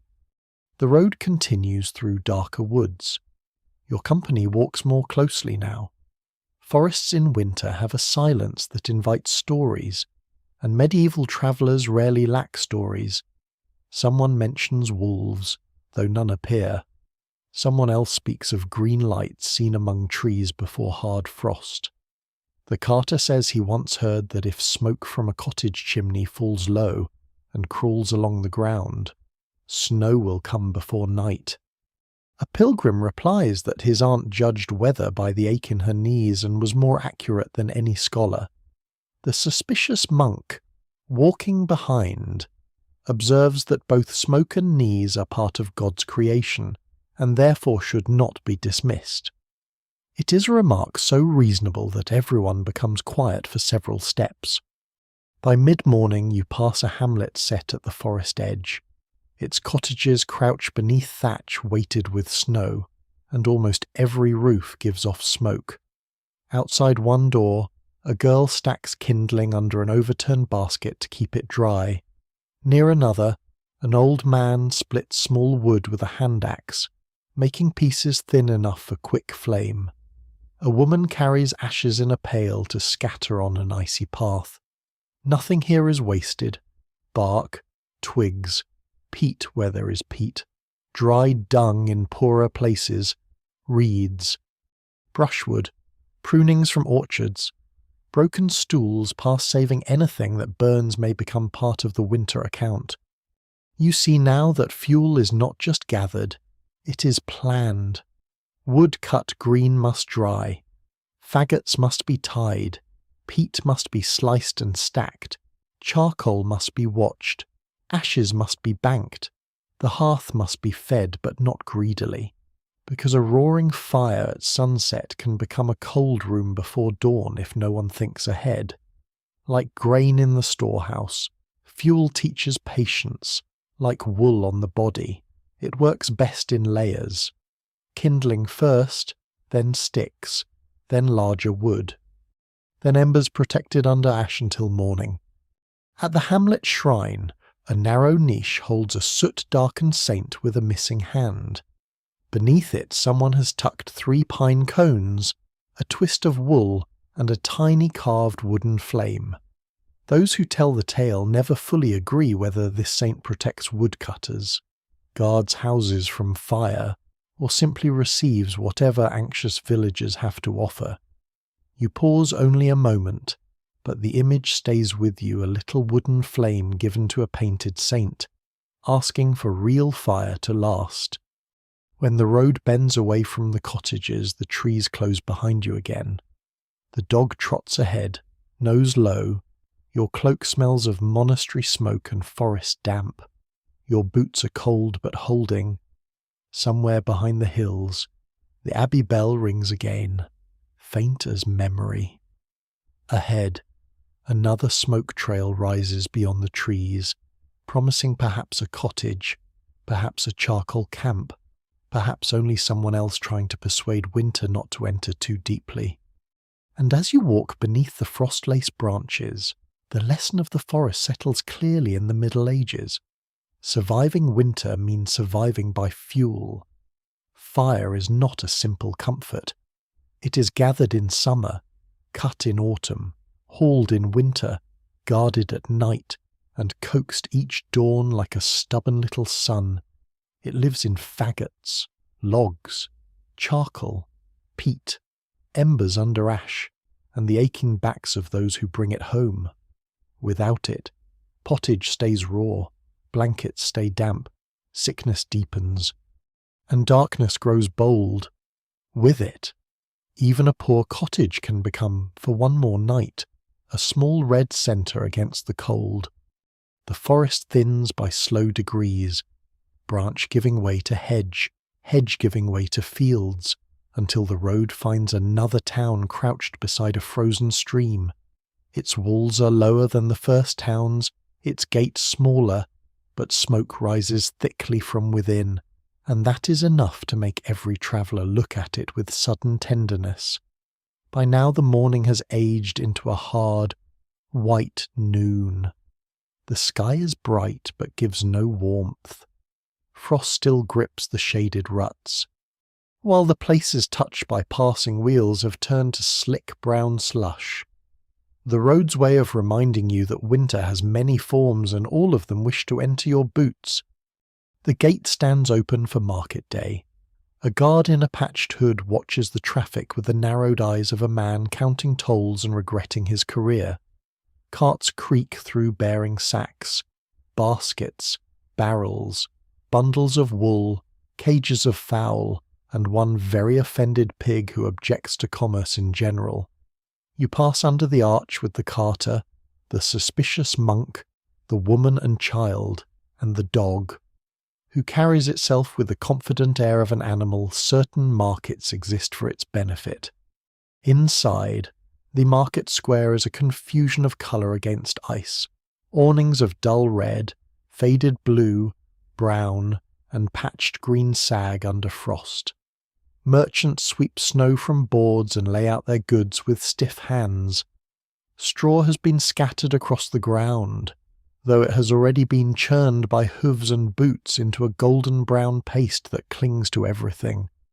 The central cross rises above the stalls, its stone shaft rimed white, and beneath it a woman sells onions from a basket tucked inside wool cloth to keep them from freezing. Beside her, a fishmonger arranges smoked herrings in rows so neat they look almost devout. Market day does not stop for cold. It merely becomes slower, louder, and more resentful. Bells ring from a nearby chapel, and at the same time a crier announces the opening of trade in a voice made hoarse by weather and authority. A toll collector moves between carts with a slate and stylus, noting goods entering the square. Every sack of grain, every bundle of hides, every barrel of ale may owe something to town, lord, bridge, or market right. Medieval trade is not a simple matter of bringing a thing and selling it. It must first pass through the gentle embrace of fees, customs, permissions, and men with ledgers. Some customs officers, you suspect, are born knowing how to appear from behind posts. You drift toward the food stalls first, because everyone does. Hunger has excellent navigation. Here are loaves stacked under cloth, coarse and dark, their crust cracked by the cold. Here are oatcakes, dried peas, beans, small cheeses wrapped in linen, smoked fish tied in bundles, sausages hard with salt and spice, and a few winter apples wrinkled but still fragrant. A woman sells hot peas from a pot set over a brazier, ladling them into wooden bowls for those with a coin. The steam carries salt, onion, and the faint sweetness of peas cooked long enough to surrender all pride. You buy a small portion and hold the bowl with both hands, less because you're starving than because warmth in the palms is a form of persuasion. The merchant beside her offers spices in tiny measures: pepper, ginger, cloves, and cinnamon. Dear enough that each pinch seems to arrive from another planet wearing a crown. In winter, spices not only flavour for the wealthy, they are also thought to warm the body, strengthen digestion, and balance humours made sluggish by cold and damp. No one can quite agree whether pepper truly heats the blood or merely makes old stew feel ambitious. But judging by the faces of those who can afford it, either effect is welcome. A wool seller has set up near the cross, and her stall draws a crowd with the seriousness of a shrine. She displays lengths of undyed cloth, rough blankets, wool caps, mittens, and stockings darned so densely they seem more repair than original garment. People handle the cloth carefully, rubbing it between fingers, testing thickness, asking about weave, origin, price, and whether the seller has perhaps mistaken them for minor nobility. Wool is winter's soft currency. A good blanket can be worth more to a family than a bright trinket, and a pair of dry hose can feel like a private miracle. The woman with the child trades 2 small cheeses and a little coin for a hood. The child resists having it tied under the chin, because children across all centuries believe exposed ears are an important liberty. Near the chapel wall stands a charm peddler with a tray of small protections, lead pilgrim badges, carved bone crosses, little packets of herbs, strings of coloured thread, wax images of hands and feet, and slips of parchment written with prayers against fever, frostbite, and unfortunate dreams. He speaks softly, wisely avoiding the louder claims that might draw churchly disapproval, but his meaning is plain enough. Winter is dangerous. Saints are attentive. Parchment is light. Prices are negotiable until your toes go numb. Some swear that a scrap bearing the name of Saint Blaise can guard the throat from winter sickness. Others tuck St. Agatha's name near the hearth against fire. Still others carry a charm not because they fully believe, but because disbelief is a luxury best practiced in warm rooms. The suspicious monk pauses near the peddler and looks at the tray with the weary patience of a man watching theology become retail. The peddler gives him a smile of shining innocence. The dog noses a bundle of dried sausages on the next stall and is gently redirected by a boy with a broom. Market law is firm when sausages are involved. You wander past the fishmongers, where the smell is sharp even through cold air. Fresh fish lies on beds of straw and chipped ice. Smoked and salted fish hang from cords. Inland winter diets lean heavily on preserved fish, especially during fasting days when meat is forbidden or discouraged. Lent may still be some distance away, but feast and fast days shape what people store, cook, and buy all year. A fishwife with red hands tells a customer that her herrings are good enough for an abbot and priced for a sinner, which may be the most accurate marketing you have heard all morning. At another stall, a tinker repairs a cracked pot by drilling tiny holes and lacing the break with metal staples, giving the vessel a second life. Winter makes repair urgent. Pots, shoes, harness, buckets, cloaks, baskets, wheels, none are easily replaced. A broken cooking pot can mean no pottage. A torn shoe can mean a swollen foot. A snapped strap can leave a cart stuck by the road. The tinker works with numb fingers, his tools laid on a folded cloth, while his breath clouds over the pot. He mutters that clay has no loyalty in frost. You cannot argue. Nearby, a woman sells rushlights dipped in tallow, bundles of kindling, and small twists of tow for starting fires. People buy them in tiny amounts, counting coins with reluctant care. Light, like heat, must be rationed. A rich household may burn beeswax in chapel and finer rooms. Ordinary people rely on tallow candles, rushlights, embers, and the forgiving schedule of going to bed when darkness becomes too expensive to oppose. Even now, it is hard to tell whether medieval winter nights are quieter because people are more devout, more tired, or simply unwilling to waste candles on conversation that can wait until dawn. At the edge of the square, under the lee of a timbered inn, a small crowd gathers around a man selling hot stones wrapped in cloth. He heats them near a brazier and rents or sells them to travellers, market women, and anyone waiting too long in the cold. Some tuck them beneath cloaks, some into baskets beside eggs, some into beds later if they can keep the heat. One stone is passed to you for a moment, and its warmth is dense and immediate, like holding a piece of captured hearth. Then, too soon. It begins to fade. The seller smiles, knowing all warmth fades unless someone pays to renew it. A very medieval business model, really. The market noise rises and falls around you, bargaining, coughing, hooves striking frozen ground, chickens muttering in baskets, children whining for treats, traders praising goods, buyers insulting prices, everyone pretending the cold has not already won several small victories. Yet beneath the discomfort, there is energy here. Winter has not stopped exchange. It has made exchange necessary. The wool seller needs cheese. The carter needs oats, the monk needs herbs, the widow needs kindling. The fishmonger needs coin, the child needs a hood, though he will not admit it until his ears rejoin civilization. By afternoon, clouds lower over the square, and the market begins to thin.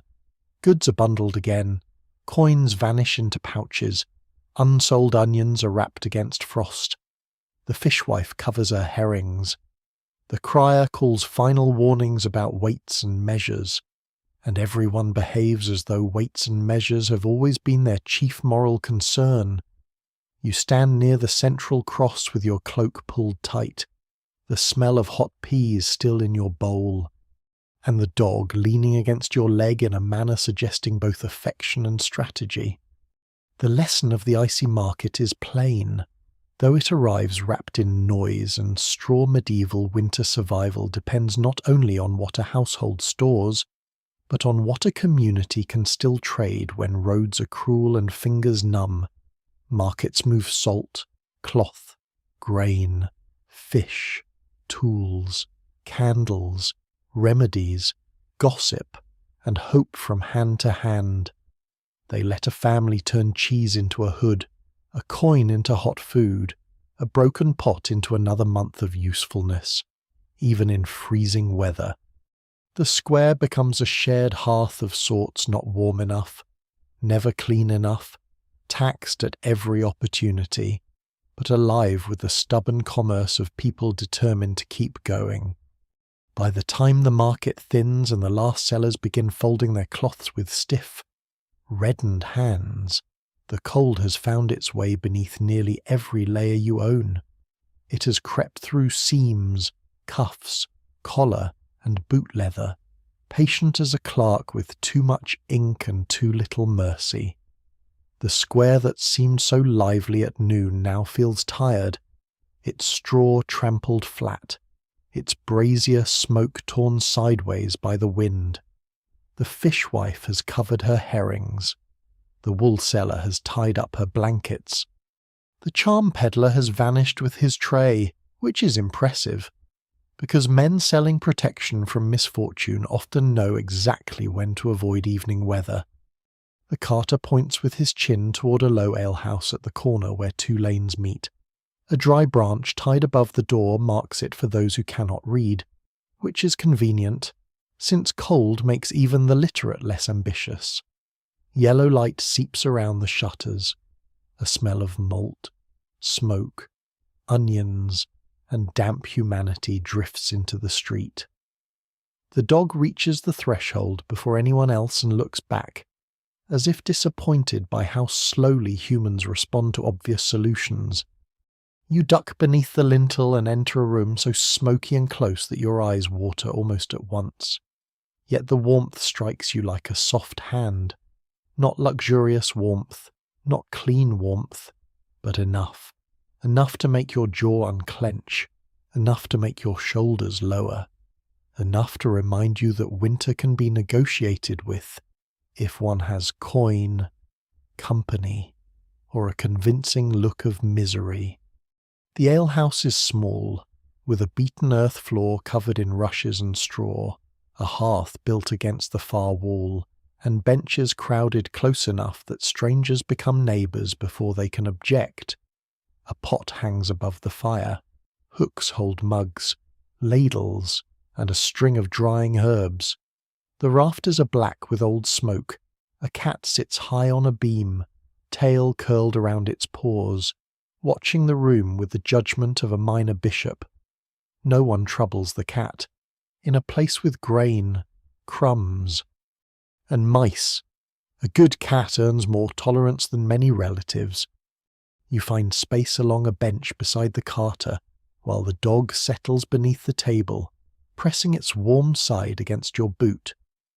The alewife approaches with a pitcher tucked under one arm and the practised expression of someone who has heard every complaint weather can inspire.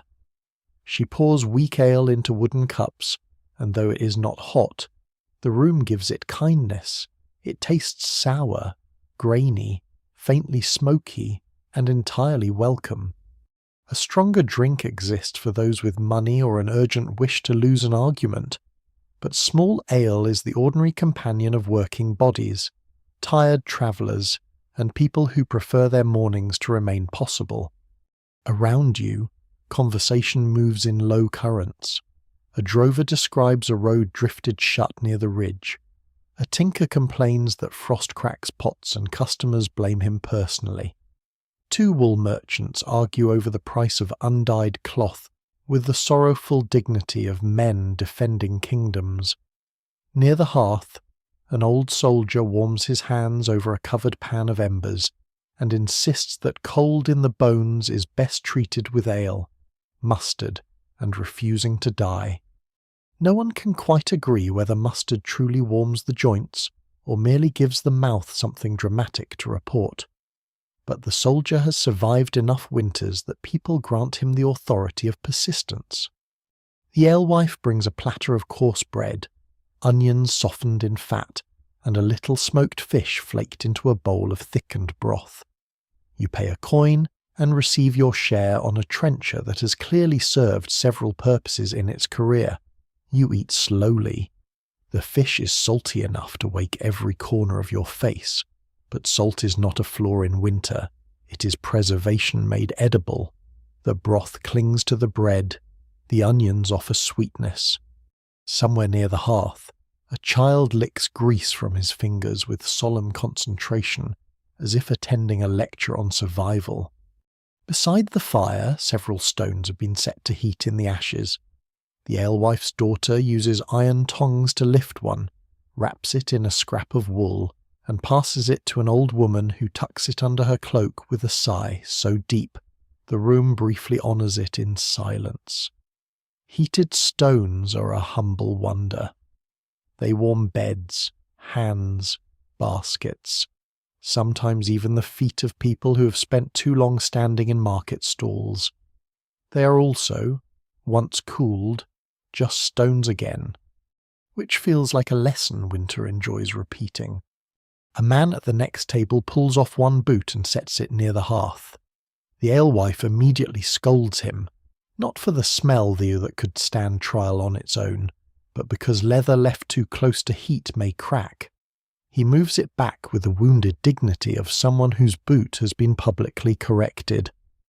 The dog sniffs in that direction, reconsiders several life choices, and returns its nose to your heel. Dice rattle near the wall. 3 men play for pins, crusts, and tiny coins, their hands half hidden in sleeves. Gaming is frowned upon by many moral voices, tolerated by many ordinary ones, and practiced by nearly everyone with a long evening and a little bad judgment. The suspicious monk sits nearby pretending not to watch, though his eyes follow the dice with professional concern. When one player rolls poorly, he mutters that St. Gall has abandoned him. The monk says mildly that St. Gall may have better business than supervising dice in an alehouse. The room chuckles, softly, because the joke is small enough not to disturb the heat. Winter gossip travels faster than summer gossip, perhaps because people sit closer together. You hear of a manor where the pond froze hard enough to drive sheep across. You hear of a widow whose chimney smoked backward for 3 nights, which some swear means a spirit has taken offence, though the tinker suggests it means her flue is blocked and spirits are being unfairly blamed for masonry. You hear of a boy cured of chilblains by rubbing his toes with goose fat and wrapping them in cabbage leaves, which sounds less like medicine than being slowly prepared for soup. Still, several listeners nod with respect. In winter, any remedy that does not immediately make matters worse earns a place in conversation. The alewife keeps a little shelf of household cures above the hearth. There is honey for coughs, vinegar for cleaning, sage for throats, a packet of dried elderflower, and a small charm sewn in red cloth that she says belonged to her mother. Some swear that elderflower tea helps sweat out fever, though even now it is hard to tell whether the herb does the work, the heat does the work, or the body simply appreciates being given attention while it struggles. Medieval healing often begins there. Someone notices, warms a cup, mutters a prayer, and refuses to leave the sick alone with the cold. As evening folds over the town, the shutters are checked and the door curtain pulled tighter. The alehouse becomes a little world. Outside, the lanes darken, and curfew will come soon enough. Inside, cups are refilled, cloaks steam faintly, and the hearth shifts from bright flame toward red endurance. The cat descends from its beam, received a scrap from the alewife, and vanishes beneath a stool like a furry tax collector. The dog watches this transaction closely, outraged by unequal policy. A wandering pilgrim near the fire shows the company a badge from a shrine far west. A little leaden figure of a saint holding what might be a book or a fish, depending on the quality of the casting and the generosity of the viewer. He says the relic there once healed a woman whose hands turned black with frost after a mountain crossing. Those who tell the tale never fully agree whether her fingers were truly saved by a miracle, warm poultices, or the simple fact that she was brought indoors before it was too late. The badge passes from hand to hand anyway. People touch it gently, not always with belief, but with respect for the hope carried in small objects. You lean back against the wall, feeling warmth seep into you by degrees. Your clothes are still damp at the edges. Your feet still ache. Smoke stings your eyes. The bench is hard, the room loud in a sleepy way, and the ale is not what any future age would call refined.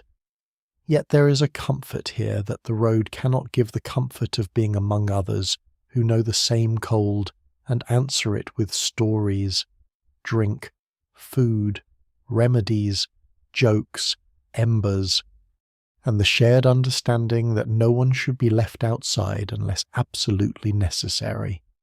The carter speaks of leaving at dawn if the road holds. The woman with the child has found a corner near the hearth. The monk finishes his ale slowly, then rises to return to the monastery lodging or wherever monks go when they have finished judging dice. The dog places its chin on your boot and sighs with such theatrical contentment that you forgive it everything. And you learn, in the thick warmth of that smoky room, another quiet rule of medieval winter survival is not only stored in barns or worn in wool, but passed from mouth to mouth beside the fire. Alehouses thaw more than fingers. They trade warnings about roads, cures for coughs, news of prices, places to sleep, bits of food, and laughter thin but necessary. A person leaves with warmed hands, perhaps a fuller belly, perhaps a rumour worth knowing, perhaps only the memory that others are enduring the same season. Outside, snow begins again beyond the shutter. Inside, the fire lowers, the cups empty slowly, and for this hour, winter is held at the door by smoke, ale, and company. Morning comes with the sound of a bell, and the unhappy knowledge that warmth borrowed from an alehouse must eventually be repaid to the road. You wake in a corner near the hearth, wrapped in your cloak, with smoke in your throat and the dog asleep across your ankles as though it has been appointed by law. The fire has burned low. The alewife moves through the room, lifting cups, nudging benches back into place, and opening the shutter just wide enough to admit a blade of cold daylight. It cuts across the floor, touches the rushes, and makes everyone still half asleep resent the sun for being so bright and so useless. Outside, the town is stiff with frost. The market square is emptied into scattered straw, frozen ruts, and the faint fishy memory of yesterday's trade. Your breath clouds before you as you follow the carter toward the manor road, where villagers are already gathering in twos and threes.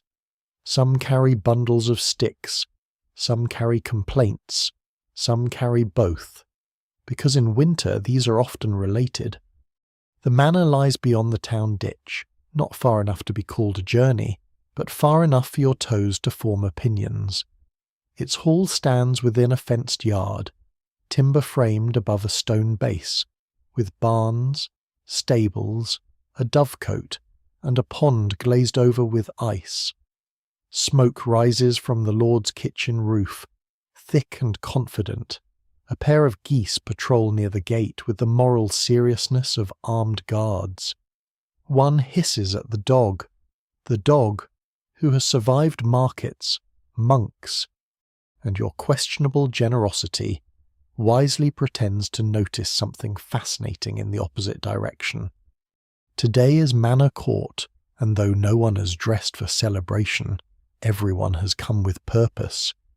The villagers stamp their feet in the yard, blowing into their hands, waiting to be called beneath the hall roof. Manor courts are where local business is handled, rents owed, customs remembered, fines imposed, disputes heard, rights confirmed, and neighbours given formal opportunity to explain why the fault lies entirely elsewhere. In summer, such matters may seem tiresome. In winter, they can decide who gathers wood, whose animal grazes where, who repairs a fence, who pays for a broken cartway, and who has enough grain left after dues are taken. You enter the hall with the others and feel the old familiar relief of walls, even cold ones. Rushes lie across the floor. A hearth burns at the centre, not large enough for the room but large enough for hope to gather around it. At the high end stands a table where the steward sits with a clerk, an inkhorn, a roll of parchment, and the expression of a man prepared to convert human misery into tidy lines. Beside him rests the manor's great iron key, more symbol than tool at the moment. Those symbols have weight in cold weather. The villagers arrange themselves according to habit rather than command. Older men near the front, women with sharper claims at the edges where they can step forward quickly, younger labourers behind, children tucked under cloaks, and servants moving in and out with wood, messages, and the occasional look that says everyone is making the floor dirtier. The Lord himself does not appear, which disappoints no one. A steward can be severe. But a lord in winter might decide severity as a form of recreation. The first matter concerns firewood. A widow named Alice has gathered fallen branches from the edge of the Lord's wood, and the forester says she took more than custom allows.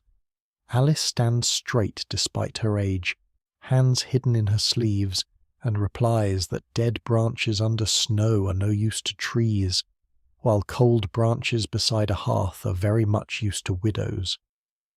A soft murmur moves through the hall. The forester frowns.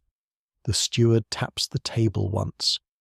No one can quite agree whether Alice's family once held broader rights of Estover that old permission to take necessary wood from the Lord's land, or whether her late husband merely argued so often that everyone grew tired of stopping him. The clerk dips his pen. The steward asks for witnesses. Two men speak in careful phrases, each trying not to anger either the widow or the forester, a delicate performance requiring more balance than walking on frozen ruts. At last. The court allows her a smaller fine and confirms she may gather fallen wood on certain days, with one neighbour to witness. It is not generosity exactly. It is survival made official.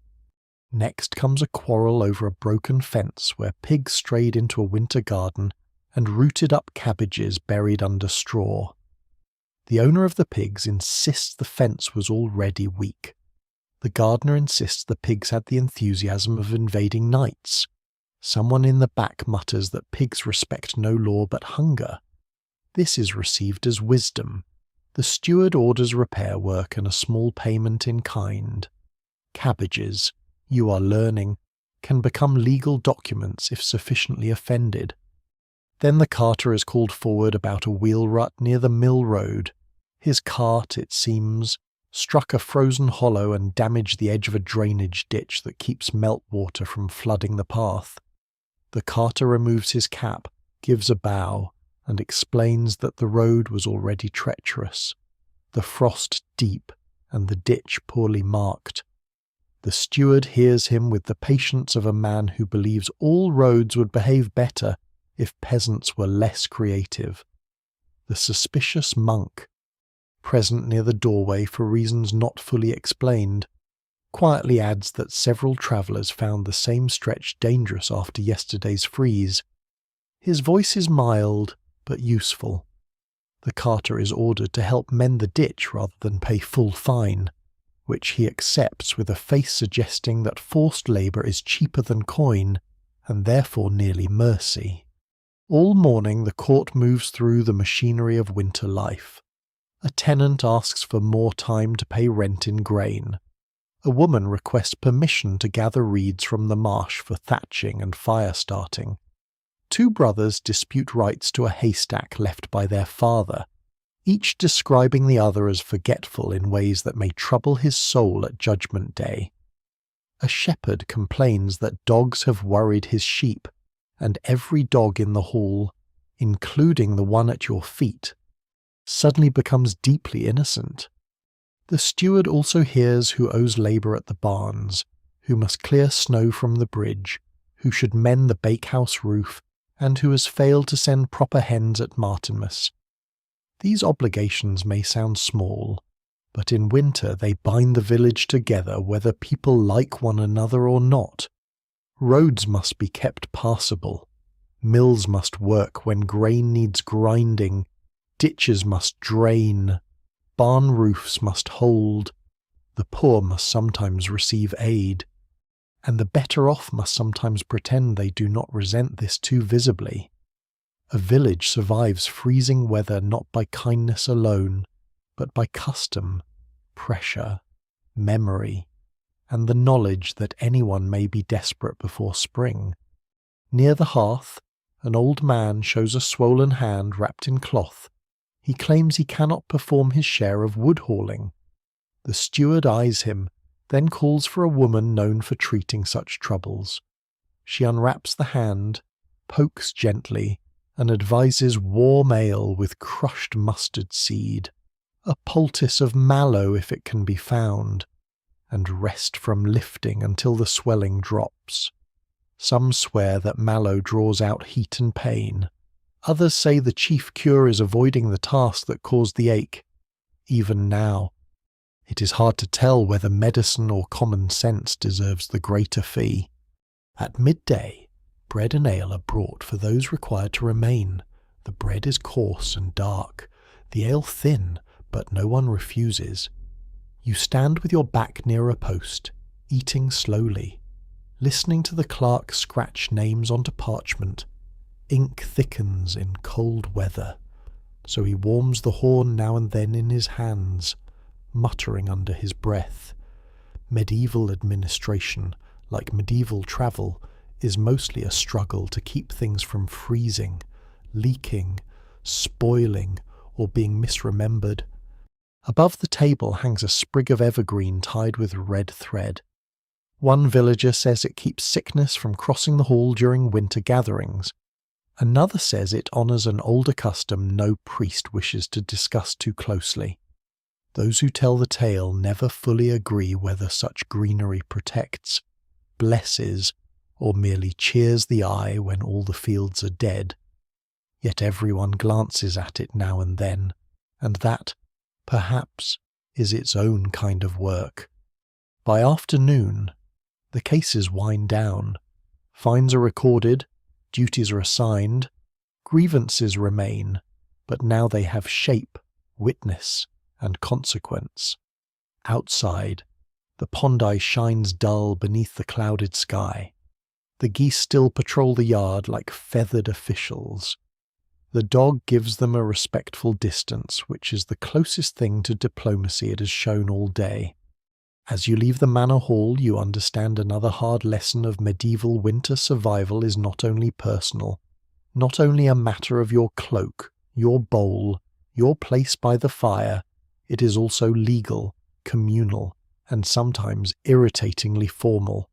Who may gather wood? Who repairs the bridge? Who keeps the ditch clear? Who pays grain? Who receives mercy? Who owes labour? These decisions decide how warmth and food move through a village. Winter presses on everyone, but not equally. Custom can protect the weak or trap them. A fair measure can keep peace. A false one can sharpen hunger.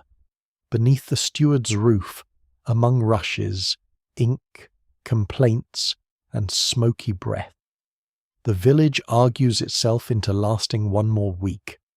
You step back onto the road with the carter beside you, the suspicious monk ahead, and the dog trotting carefully around the geese. Behind you, the hall door closes. Ahead, the frozen lane bends toward open country, and the pilgrim road, where shrines, rumours, and the thin promise of holy help wait beneath the winter sky. The road beyond the manor yard narrows into a pale track between hedges, where frost clings to every thorn, and the afternoon light lies flat across the frozen fields. Behind you, the steward's hall has folded back into the ordinary noises of winter geese hissing at shadows, carts creaking in the yard, someone calling for an axe, someone else arguing that the axe was last seen near the bakehouse, which is exactly where all useful things go to become accusations. Ahead, the pilgrim road bends toward a low ridge and a line of bare trees, beyond which, the carter says, there is a wayside chapel before nightfall if your feet remain Christian. You walk with a looser company now. Some villagers turn back to cottages, others continue along the road with bundles, baskets, or errands wrapped beneath cloaks. The suspicious monk travels ahead at an even pace, neither fast nor slow, as if obedience has taught his legs moderation. The woman and child from the market follow close behind a pair of pilgrims wearing broad hats pinned with small lead badges. The dog continues beside you, though it occasionally trots forward to inspect the pilgrims, probably checking whether sanctity carries crumbs. The air smells of snow and distant smoke. Rooks lift from a field and scatter like scraps of black cloth against the grey sky. A ditch beside the road has frozen over in a cloudy sheet, and beneath the ice dead reeds lean sideways in the trapped water. Your boots strike the ground with a dull rhythm. After the noise of court and market, the open road feels strangely hollow, as if winter has taken a deep breath and is waiting to see what you will do with the silence. One pilgrim, a narrow man with a red nose and a voice gentle from long use, asks where you travel. When you answer vaguely, he nods with the courtesy of someone who has spent many miles hearing incomplete truths. He is bound, he says, for a shrine 2 days south, where a saint's finger bone rests in a silver case and has, by several accounts, cured fevers, swollen joints, and once a mule with an attitude no confessor could soften. No one can quite agree whether the mule was truly healed or merely too surprised to continue misbehaving, but the story has improved with each winter telling. His badge shows the saint holding a staff. The casting is crude, the face nearly featureless, yet the pilgrim touches it often, thumb rubbing the soft grey lead until it shines at the edges. Pilgrim badges are small things, cheap enough for ordinary people, precious enough to keep. They prove where one has been, what hope one has carried, which saint one has troubled with petitions, sewn to hats, cloaks, or bags. They catch firelight and rumour alike. Some are kept afterward in chests. Some are pressed into housebeams for protection. Some are dropped into rivers as offerings, because medieval people have a generous habit of giving meaningful objects to places that cannot give them back. The woman beside him wears a badge from another shrine, shaped like a scallop shell. She tells you she began walking after her husband's winter cough turned grave, and though he now sleeps under cold earth, She continues because a vow, once made, is a road of its own. She carries bread wrapped in linen, a small flask of ale, and a strip of wool she says was touched to the saint's reliquary last spring. Some swear such contact makes cloth a kind of medicine, a soft remembrance of holiness that can be laid on the sick. Even now, it is hard to tell whether the healing lies in the relic, the faith, the warmth of the cloth, or the simple mercy of someone placing a hand where pain lives. The road climbs. Wind moves over the ridge and presses your cloak flat against your body. Everyone lowers their heads. The child begins to complain that his feet have become stones. His mother kneels, checks his bindings, and pulls extra wool around his ankles. The red-nosed pilgrim gives the boy half an oatcake, hard enough to test both teeth and devotion. The boy accepts it with the solemn gratitude of the nearly frozen and chews as though each bite is a legal obligation.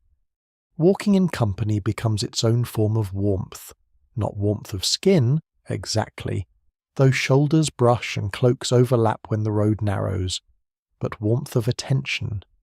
Someone notices when you slow, someone warns of ice, someone shares news of a safer ford, a mean reeve, a house where travellers may sleep in the barn if they ask before dark.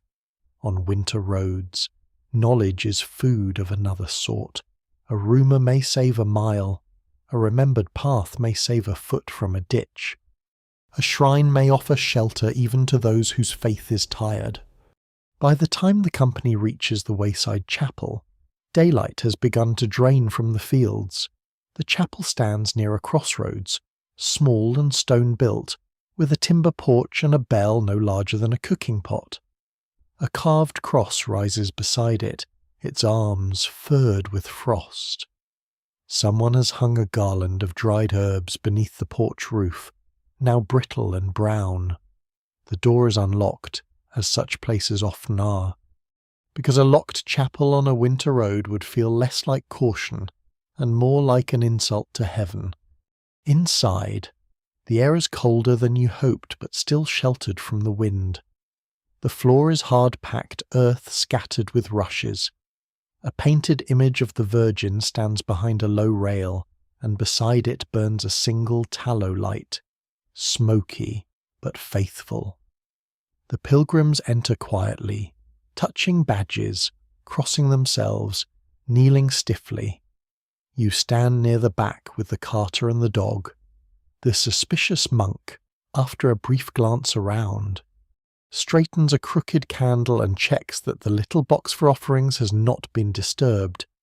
His suspicion, you begin to understand, may simply be the practical side of holiness. The red-nosed pilgrim takes from his pouch a tiny wax figure shaped like a leg. He places it near the rail for someone whose walking has failed. Another pilgrim leaves a bent pin. The widow lays her strip of wool against the painted rail, then folds it again and tucks it close to her chest. Those who tell the tale never fully agree whether such gestures persuade saints, comfort mourners, or merely give grief something to do with its hands. In the quiet chapel, the difference seems less important. A laykeeper appears from a side room, old, stooped, and wrapped in a cloak patched at both elbows. He tends the chapel and the little guest shelter behind it. For a coin, or for prayer, or for pity carefully assessed, travellers may warm themselves by his fire and sleep beneath the lean-to with straw under them. He tells the company there is room, though not comfort, which by now feels like a fair and honest advertisement. Medieval hospitality often begins with the phrase "there is room," and only later confesses what kind. Behind the chapel, a low shelter leans against the wall, closed on three sides and open toward a smoky fire pit. The keeper has stacked brushwood beneath a roof of old boards, and he feeds the flames sparingly. A pot of thin broth hangs from an iron hook. Travellers add what they can: a crust, a handful of peas, a shred of onion, one heroic piece of smoked fish that scents the whole pot beyond its size. Soon the broth becomes communal, not rich, not beautiful, but warmer than pride and better than an empty stomach. You sit on a log near the fire, palms outstretched. The dog curls between your boots with the expertise of a creature who understands shared heat better than most philosophers. Around you, pilgrims unwrap food, loosen shoes, inspect blisters, and speak in low voices. One man rubs his feet with warmed oil. Another wraps his toes in clean strips torn from old linen. A woman sprinkles a pinch of salt into her cup before drinking, saying it keeps weakness away on cold roads. Some swear salt carried in the left pocket prevents cramps, though the carter says it also prevents soup from tasting like boiled weather, which may be the better miracle. As the pot warms, stories rise with the steam. The shrine ahead is said to hold a relic that once sweated during a famine, which everyone agrees is either a marvel or a sign the chapel roof leaked badly. A spring near another abbey is believed to cure winter swellings if visited before dawn. A bell in a northern priory, so one pilgrim insists, rang by itself during a blizzard to guide lost travellers. No one laughs. Not exactly. On a frozen road. A bell that rings without hands is the sort of story people want to leave room for. Night settles gently over the crossroads. The chapel wall behind you holds some of the day's last cold, while the small fire gives back what it can. The broth is ladled into cups and bowls, each portion modest. You dip bread into yours and taste smoke, salt, peas, and the faint charity of strangers. The suspicious monk sits across from you, hands folded into sleeves, his face lit by flame. For once, he looks not suspicious but simply tired. Perhaps all monks look mysterious when underfed and poorly lit. The red-nosed pilgrim begins a quiet hymn, and others join for a verse or two. Their voices are low, uneven and breathy from the cold, but the sound gathers beneath the shelter roof. It mingles with the crackle of brushwood, the shifting of animals, the occasional cough, and the distant whisper of wind through the crossroads trees. You do not need to know every word. The shape of it is enough. And there, between chapel and road, you understand the lesson pilgrims carry through winter. Survival is strengthened by shared purpose. Relics may heal, or they may not. Badges may protect, or they may simply remind the frightened heart that it is moving toward hope. Shrines may offer miracles, but they also offer roofs, fires, water, news, company, and reasons not to lie down in the snow. Faith, custom, and practical shelter are woven together so tightly that pulling them apart would only make the night colder. You lie down later beneath the lean-to on straw that pricks through your cloak. The fire sinks low. The chapel's little tallow flame glows through a crack in the wall. Somewhere beyond the dark fields, a bell may ring before dawn, or perhaps you will only dream one. The dog settles against your side. Around you, pilgrims breathe slowly, their badges dim in the embers, their roads not finished, their hopes not proven, yet still carried beneath wool and winter sky. Before dawn has properly decided to arrive, the shelter behind the chapel changes its breathing. You notice it first in the pauses. One pilgrim coughs, another turns over. The child whimpers in sleep. The brushwood in the fire pit gives a soft collapse of ash, and between these ordinary sounds there comes a strained little murmur from the widow who had carried the strip of wool touched to a saint's reliquary. She lies curled beneath her cloak with her hands tucked under her arms. Yet even in the dimness you can see the tightness around her mouth. The dog lifts its head, ears pricked, then looks at you with the sober expression of a creature who knows discomfort when it hears it. The old chapel keeper is already awake. People who tend travellers in winter rarely sleep deeply. They listen the way sailors listen to rigging in wind. He comes with a tallow candle cupped in one hand, its flame thin and smoky, and kneels beside the woman. The light makes the shelter seem suddenly smaller. Straw glints gold for a moment, then slips back into shadow. Breath smokes in the cold. The woman says her chest feels heavy, her limbs ache, and a shaking chill has taken hold of her in spite of 2 blankets and the warmth of the fire's remains. Winter sickness arrives like this in the medieval world, not always as a dramatic collapse, but as a gathering of small betrayals, a cough after market day, a fever after a wet road, soreness, heaviness, weakness, the nose running, the throat roughened, the chest thick with something it should not be carrying, too much cold, too much damp, too little rest, bad air, bad luck, God's will, unsettled humours, a neglected saint, a draught through the shutter. A meal taken at the wrong hour, no one can quite agree what begins an illness, which leaves everyone free to treat it from several directions at once. The keeper touches the woman's brow, then her wrist. He tells the red-nosed pilgrim to fetch Brother Anselm from the little infirmary room near the chapel, because this crossroads chapel, by mercy or experience, keeps a modest one.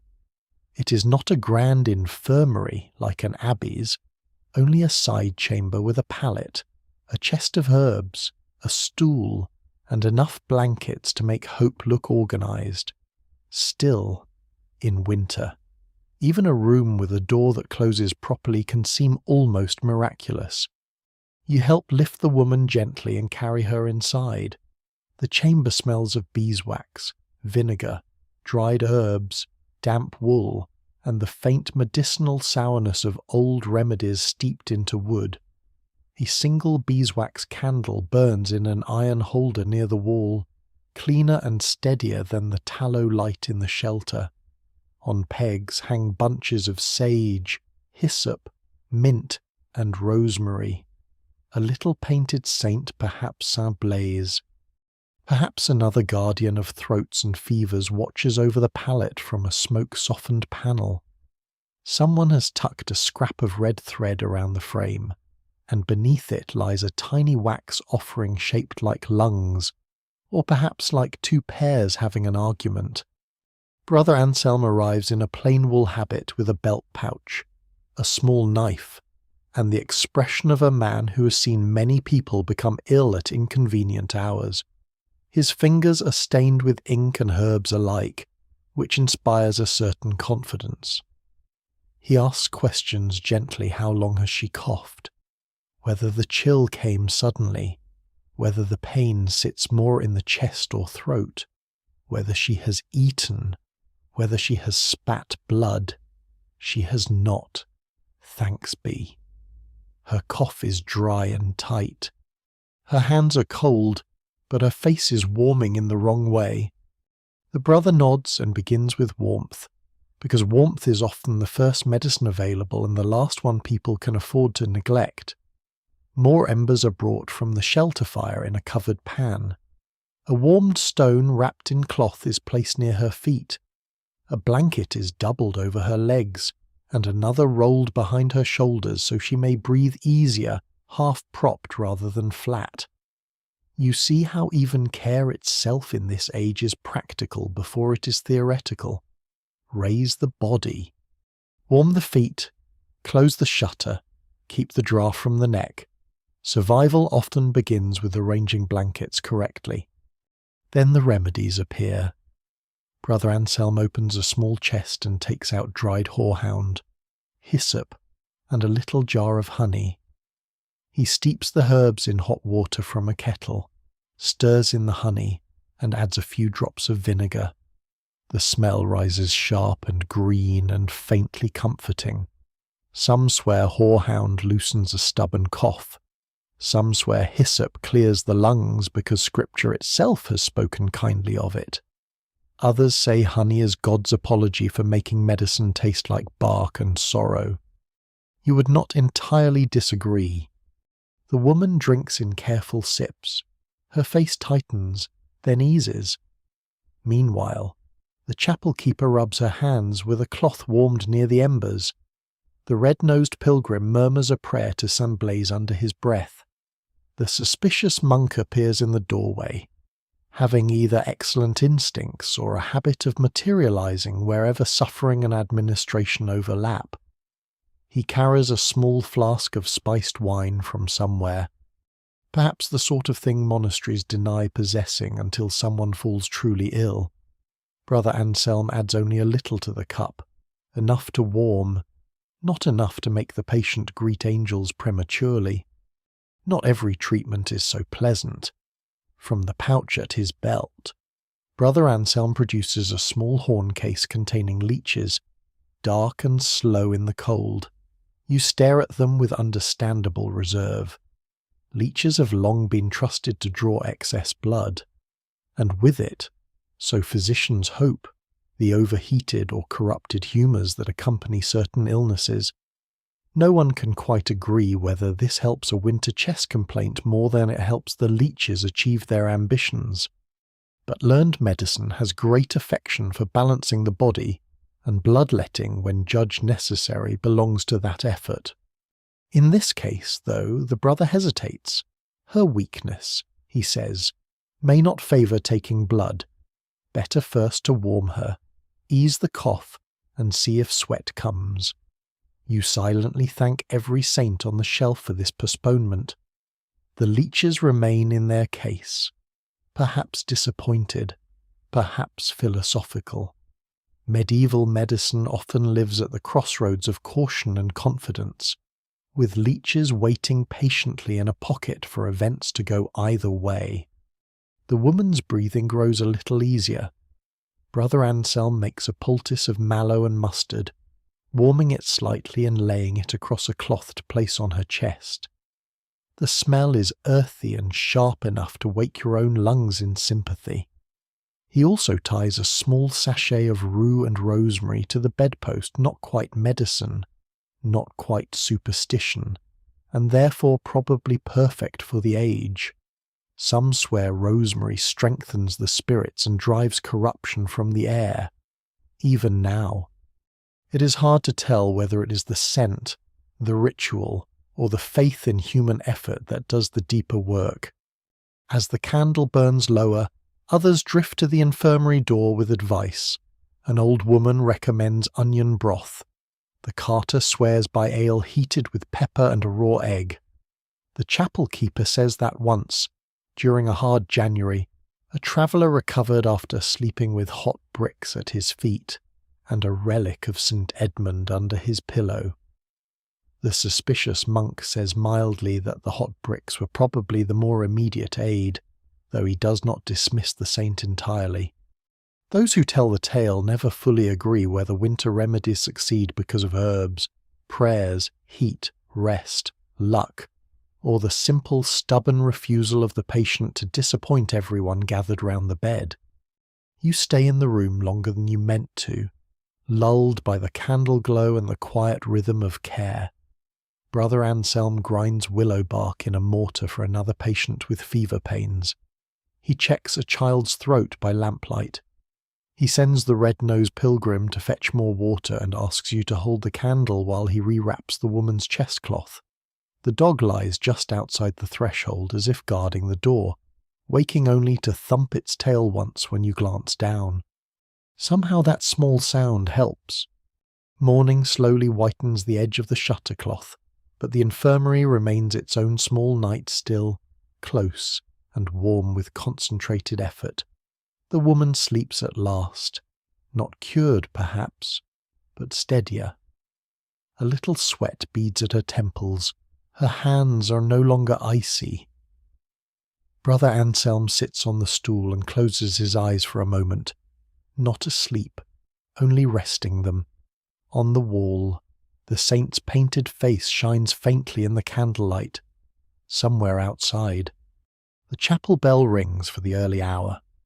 And you understand, sitting there with smoke in your cloak and the smell of herbs all around. Another truth of surviving medieval winter's illness is fought with whatever can be gathered in time. Leeches, if needed. Herbs, always. Honey, mustard, mallow, willow bark, onion broth, hot drinks, warmed stones, poultices, saints' names, red threads, careful nursing, and endless blankets. None is certain. All are tried. In a season where cold slips through walls and into lungs, people answer sickness the same way they answer hunger and darkness collectively, imperfectly, with remedies both wise and questionable, and with a candle kept burning beside the bed until morning has the decency to arrive. By the time the widow's breathing has steadied and the chapel keeper has coaxed another flame from the embers outside, the road has begun calling again. It does not call sweetly. It calls like an obligation, like a creditor at the door, like a frozen lane with no imagination. Still, travellers rise because staying forever in a wayside shelter is not a plan, however warmly the dog might recommend it.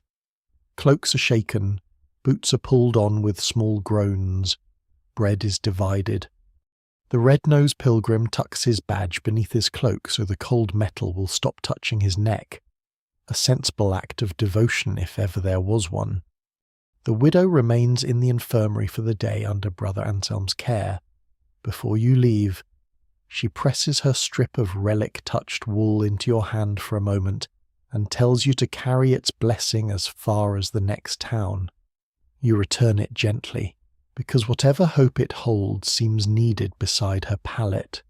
She smiles anyway, tired but clearer-eyed, and the suspicious monk, standing in the doorway, mutters that blessings are not lessened by being shared. This is unexpectedly kind of him, though his face suggests he hopes no one will make a habit of noticing.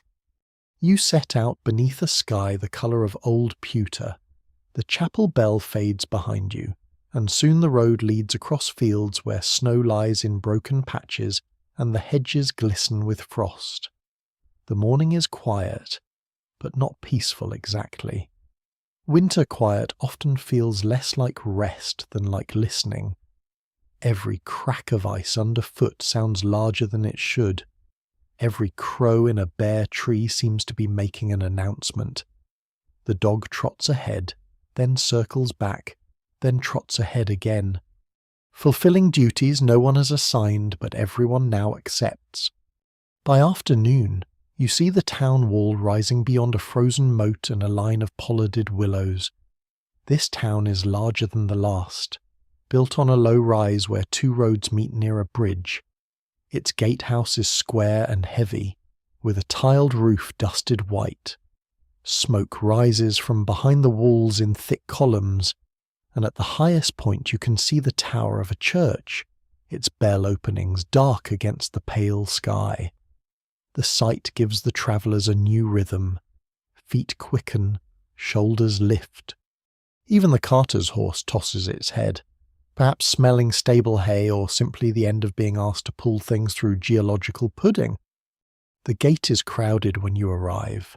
Traders, peasants, a messenger with a sealed pouch, 2 friars, and a woman carrying a basket of live hens all wait to be admitted before curfew. A guard checks names and goods by lantern light, though the sun has not yet fully gone.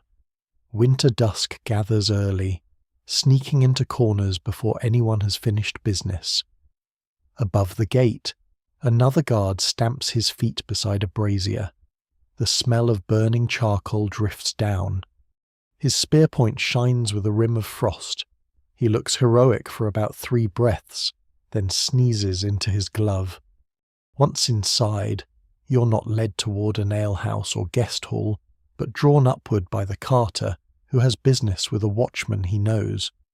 The town requires extra hands for night watch when weather is hard, fires are frequent, and roads bring strangers. You follow more from curiosity than wisdom, climbing a narrow stair built into the thickness of the wall.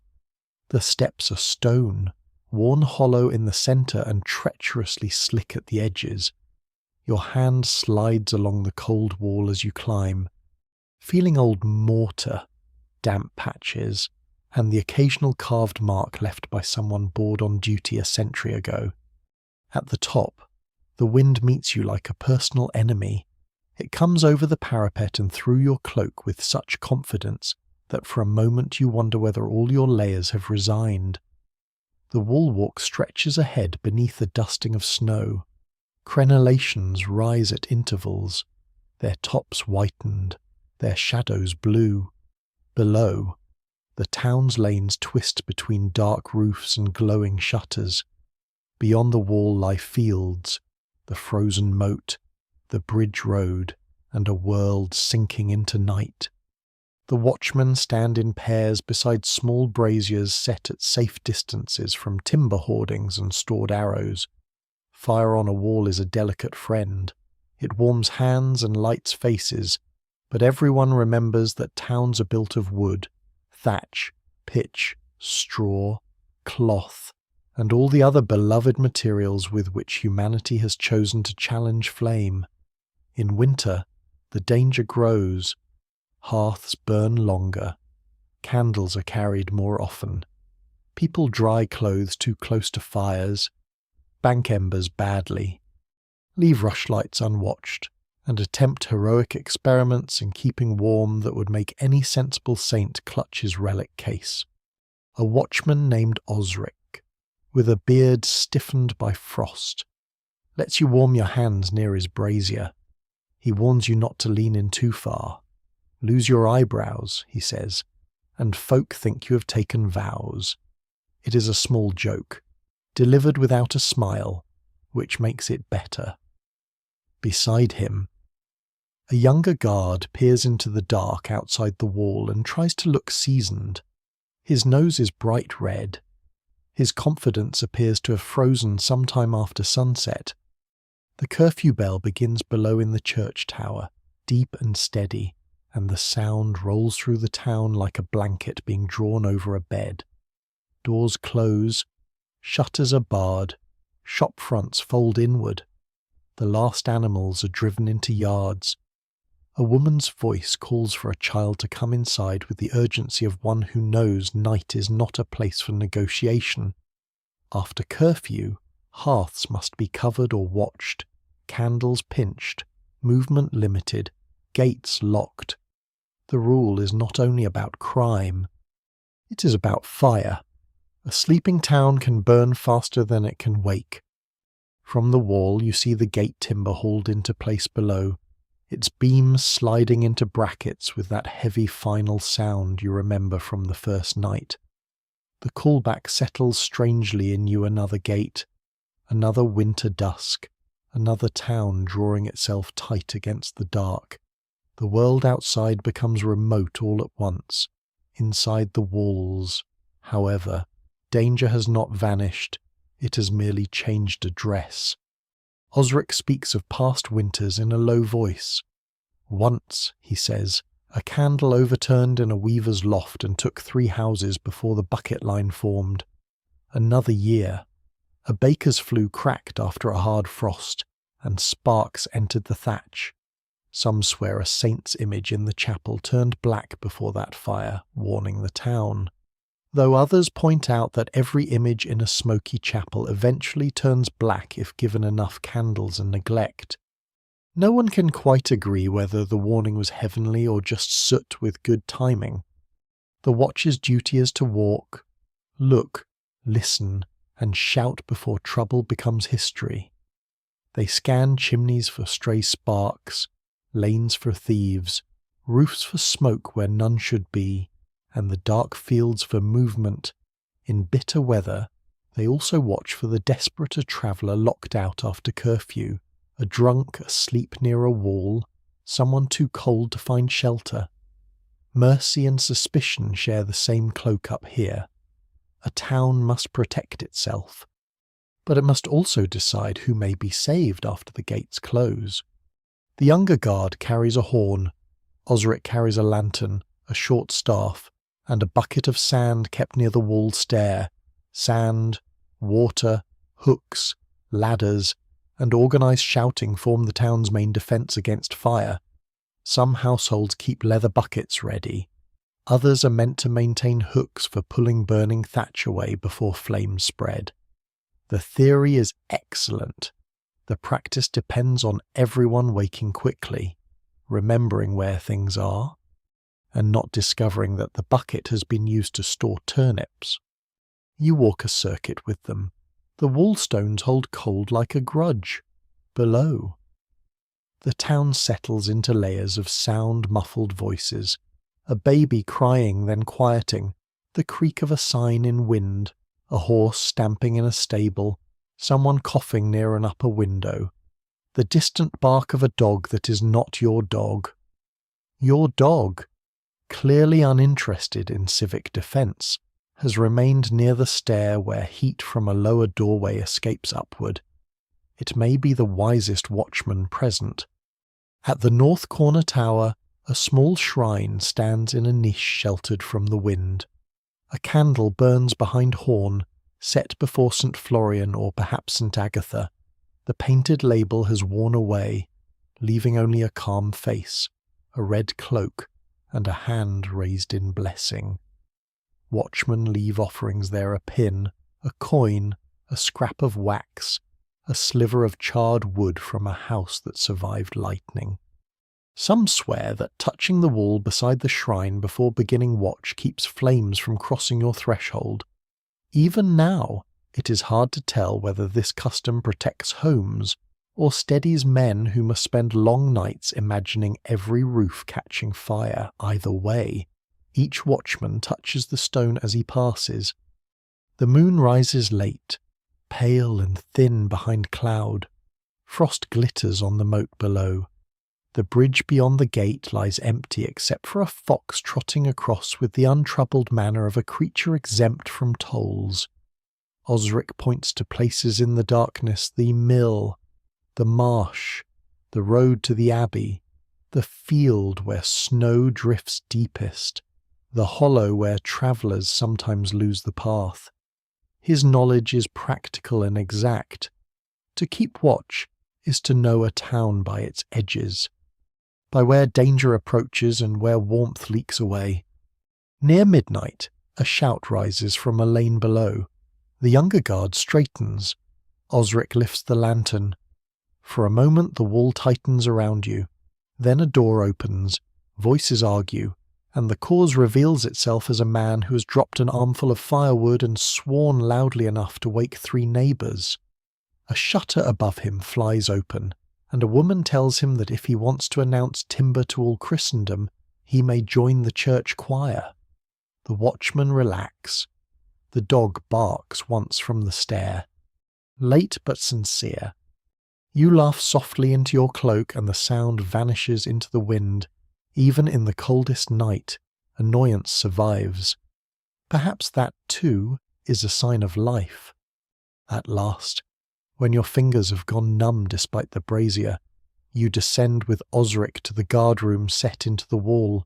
It is cramped, smoky, and blessedly out of the wind. A small fire burns on a raised hearth. Cloaks hang from pegs.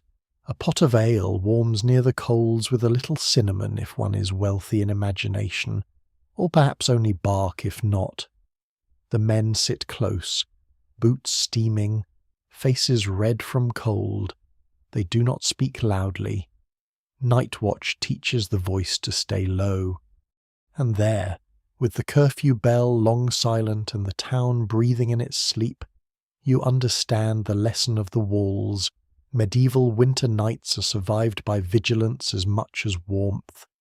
Gates close, bells warn, watchmen walk, fires are banked, buckets wait, braziers glow under careful eyes. Saints are asked to guard against flame, frost, thieves, and foolishness. The cold outside the wall is dangerous, but so is one careless candle within. Survival means holding both truths at once. Watching the darkness beyond while listening for trouble at home. You curl near the guardroom hearth for what rest you can get.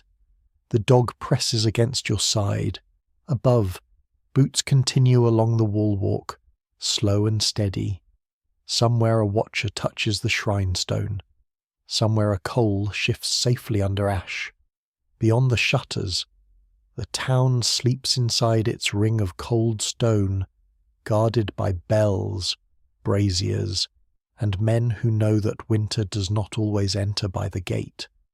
By the time morning returns, the guardroom has become a stew of smoke, damp wool, and men trying not to admit how little they slept. The small hearth still glows, its embers carefully nursed by whoever last had the watch. Your cloak is warm on the side nearest the fire and cold on the side facing the wall, which feels like a fair summary of medieval shelter in general.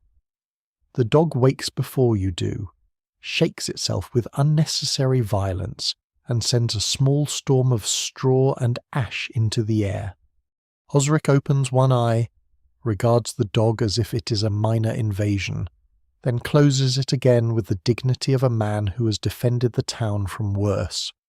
Outside, the town is pale under a brittle dawn. The curfew is lifted. A bell rings from the church tower, clearer than last night, and doors begin opening along the lanes. Women throw ashes onto icy steps. A baker sends a boy running with loaves wrapped in cloth. A cooper rolls a barrel rim across the street, slips, recovers, and immediately looks around to see whether history witnessed him. It did. History, in this case, is 3 apprentices and your dog. You descend from the wall with stiff legs and follow the carter through the waking town. The air smells of bread, dung, smoke, and thaw. A faint change has come overnight. Not warmth, exactly, but a loosening. Drops begin to fall from thatch. Icicles soften at their tips. The ruts in the road darken where frost gives way to slush. People notice this temporary mercy with guarded expressions, because no one in winter trusts a thaw too much. A thaw can soften roads, flood cellars, loosen roof snow, and turn honest frozen ground into treachery wearing brown shoes. Still, the day feels kinder. The carter has business at a nearby keep where supplies must be delivered before the weather closes again. You go with him along the road beyond the town, toward a rise where a stone castle stands above fields and orchards stripped bare for winter. It is not the shining castle of tapestries, all banners and heroic trumpets. It is a practical heap of walls, towers, roofs, kitchens, stables, yards, drains, stores, and people whose lives are mostly carrying things from one cold place to another, slightly less cold place. By afternoon, clouds gather low and heavy, and wet snow begins to fall, not the fine, dry powder of deep frost, but thick, damp flakes that cling to cloak and lashes. The keep grows larger ahead, its outer wall patched in places, its gatehouse dark beneath a timber hoarding. Torches burn in iron brackets, their flames struggling in the wet air. The road climbs steeply, and cartwheels sink into softening muck. The carter's horse leans into the harness, breath steaming. You and 2 servants push at the back when the wheel catches. Mud splashes your boots with the enthusiasm of a thing that has waited all day for this moment. At the gate, men-at-arms under hooded cloaks inspect the cart. They are less grand than stories promise and far more damp. One holds a spear, another holds a tablet of tallies. A third holds a piece of bread and looks unwilling to set it down for any political reason. Above, a guard calls down from the gatehouse. Behind him, Torchlight flickers on wet stone, making the whole entrance seem to breathe. The cart is admitted after the expected questions, toll marks, and oaths that nothing has spoiled, leaked, or mysteriously multiplied since leaving town. You pass beneath the arch into the castle yard, and the world becomes motion. Servants cross with baskets. A boy leads a mule toward the stable. Chickens complain from beneath the cart. A smith hammers somewhere under cover. Smoke pours from the kitchen roof and drifts across the yard, fragrant with roasting meat, onions, wet wood, and the comforting possibility that someone important is hungry enough to cause leftovers. The thaw has made the yard a battlefield of mud and straw. Planks have been laid across the worst places, but not enough of them, and everyone steps with the careful grace of people who know one fall can become a winter-long humiliation. A laundress carries a bundle of linen high against her chest, glaring at the sky as though she personally warned it not to do this. Stable hands haul hay from aloft, shaking loose flakes from their sleeves. Soldiers drag wood toward a sheltered shed. A cook shouts for more water, then shouts again because the first shout has not altered reality quickly enough. The castle, like the monastery and town, survives winter by organization, but here the rhythm is harsher, louder, more crowded. In the great kitchen, heat roars. You glimpse it through an open doorway, a wide hearth, spits turned by hand, cauldrons hanging from cranes, cooks sweating in linen sleeves though the door behind them frames falling snow. The contrast is almost absurd. One step outside and breath freezes. One step inside and faces shine with heat. A scullion carries a pot so large it could baptize a village. Another boy scrapes trenches. A woman chops leeks with the speed of someone whose patience was boiled away years ago. The carter's goods are unloaded into a storeroom, sacks of oats, a small barrel of ale, bundles of kindling, and a wrapped packet of smoked fish from the market. The steward of the keep, narrower and sharper than the manor steward, counts everything twice. Iron keys hang at his belt. He has the look of a man who trusts God, the Lord, and his own ledgers in precisely that order. He marks each delivery with care, because castle households can consume food with frightening speed. Soldiers eat, horses eat, guests eat, servants eat quickly when no one is watching. Hawks, hounds, children, clerks, and visiting cousins all become mouths in winter, and every mouth believes itself necessary. You're allowed to warm yourself near the servant's hearth while the carter bargains over payment. The room is lower than the great hall, smoky and alive with practical noise. Rushes lie on the floor, damp at the edges. A shelf holds bowls, knives, candles, and a little carved charm of Saint Martha, who some say is good against household chaos, though no one can quite agree whether she has jurisdiction over kitchens this loud. A serving woman notices you eyeing the charm and says it was placed there after a pot fell into the fire last winter and ruined supper for 12 soldiers. Whether the saint prevented another disaster or the cook simply became more careful, the charm remains.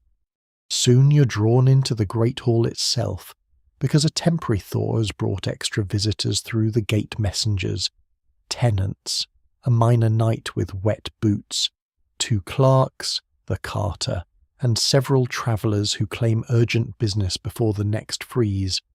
Hospitality in a castle is not equal, but it is visible. The high table is reserved for rank. Servants and lesser guests sit lower. Strangers may receive bread, ale, and a place near the outer end if the steward permits it. You find yourself on a bench not far from a pillar, close enough to the hearth to feel heat, far enough from the high table to remain socially harmless. The hall is larger than the town alehouse, but comfort here is still a battle. Tapestries hang along the walls to soften draughts, their woven saints, hunts, and impossible flowers moving slightly whenever the doors open. The hearth burns wide and bright. Smoke rises toward the louver, not perfectly, but better than in poorer rooms. Beeswax candles burn near the high table, while tallow lights and rushes serve elsewhere. Along the walls, servants carry platters, pour ale, clear trenchers, and keep half an eye on dogs who understand feasting law only as an obstacle.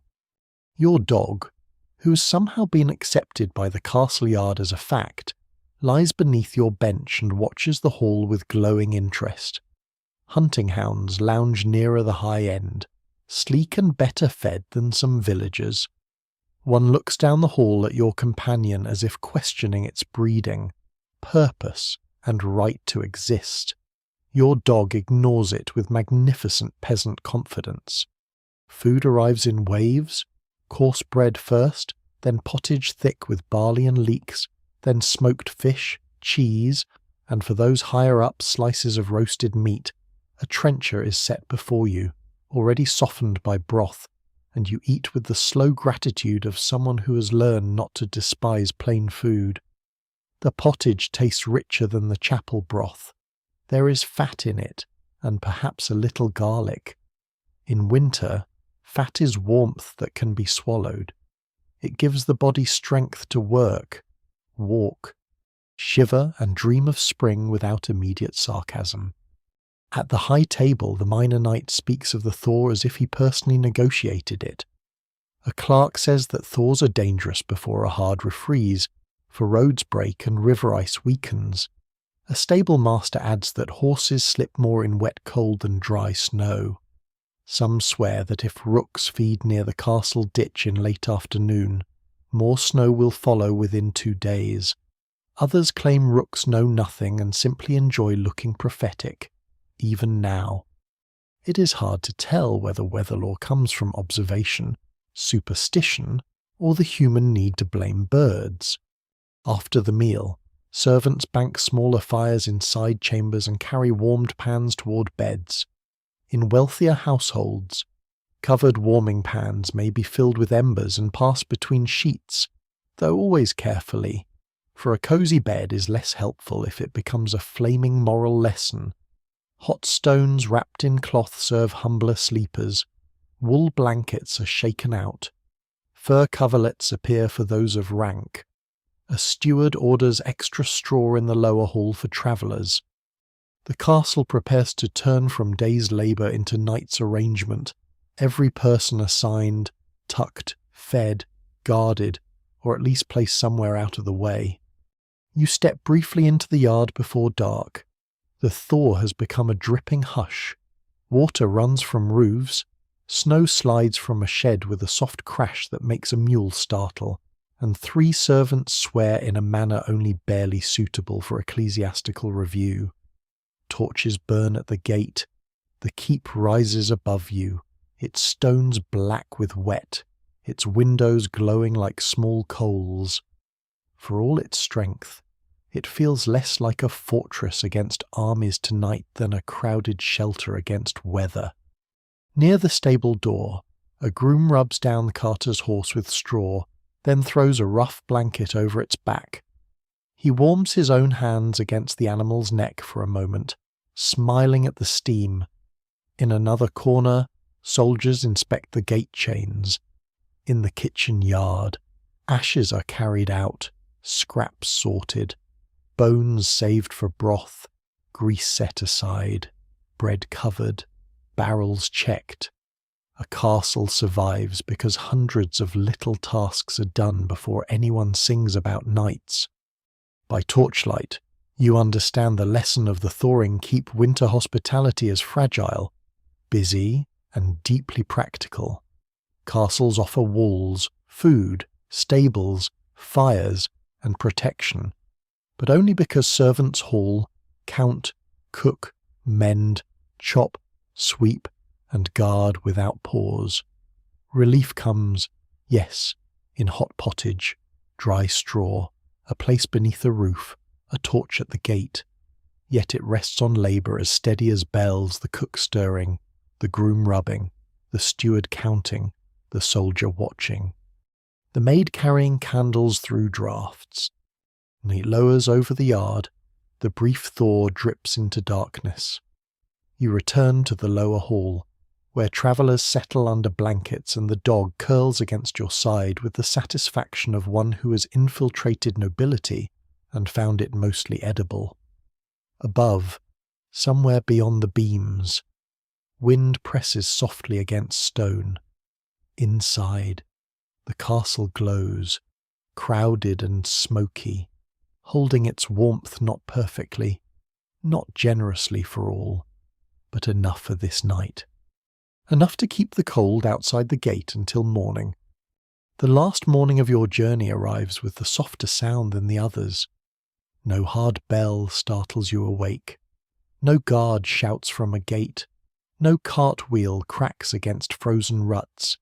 Instead, you wake to the low breathing of the castle hall, to embers settling in the hearth, to rainwater dripping steadily from the eaves outside as the brief thaw continues its patient work. The night smoke hangs high among the beams. Rushes stir when servants move quietly through the dimness. Somewhere beyond the wall, a horse stamps in the stable, and somewhere closer, the dog snores against your side with the careless trust of a creature who has decided that surviving winter is mostly a matter of choosing the right human ankle. You lie still for a moment beneath a rough wool blanket, letting the warmth gathered overnight remain with you as long as possible. The lower hall is not silent. Medieval buildings rarely give silence freely. A servant coughs, a hinge complains, a lad drops a piece of firewood and freezes in shame, as though the saints themselves might descend to judge him for making a noise before breakfast. But compared with the windy wall walk, the chapel shelter, the forest road, and the frozen market square, this hall feels almost peaceful. Near the hearth, last night's fire has been banked properly under ash, and now a kitchen woman kneels to wake it. She uses dry straw, a twist of tow, and a splinter of wood, coaxing flame from the hidden red heart beneath the grey. You've seen this act so many times now that it feels like a ritual older than every church bell. Fire is never simply lit, it is inherited from the night before, protected, carried forward. A household that keeps embers alive saves labour, time, tinder, and worry. A living ember is yesterday helping today. Breakfast comes in the form you've learned to trust: bread, ale, and pottage. The bread is coarse, the ale small, the pottage thickened with barley and scraps from last night's kitchen. A little fat shines on the surface, precious as gold in its own quiet way. You sit with your bowl near the hearth and eat slowly, watching the hall brighten. At the high end, servants fold cloths and clear benches. In a corner, a groom warms his fingers around a cup before returning to the yard. The carter counts his payment twice, then tucks it away with the expression of a man who knows coins can disappear into tolls, repairs, oats, and misfortune almost before they are named. The suspicious monk appears once more near the doorway, hood drawn low, carrying a small bundle wrapped in linen. You're no longer sure he is suspicious at all. Perhaps he is merely careful, and winter has taught you that careful people often look mysterious from a distance. He gives the carter a last word about the horse's cough, accepts a cup of ale, and regards the dog with a grave nod.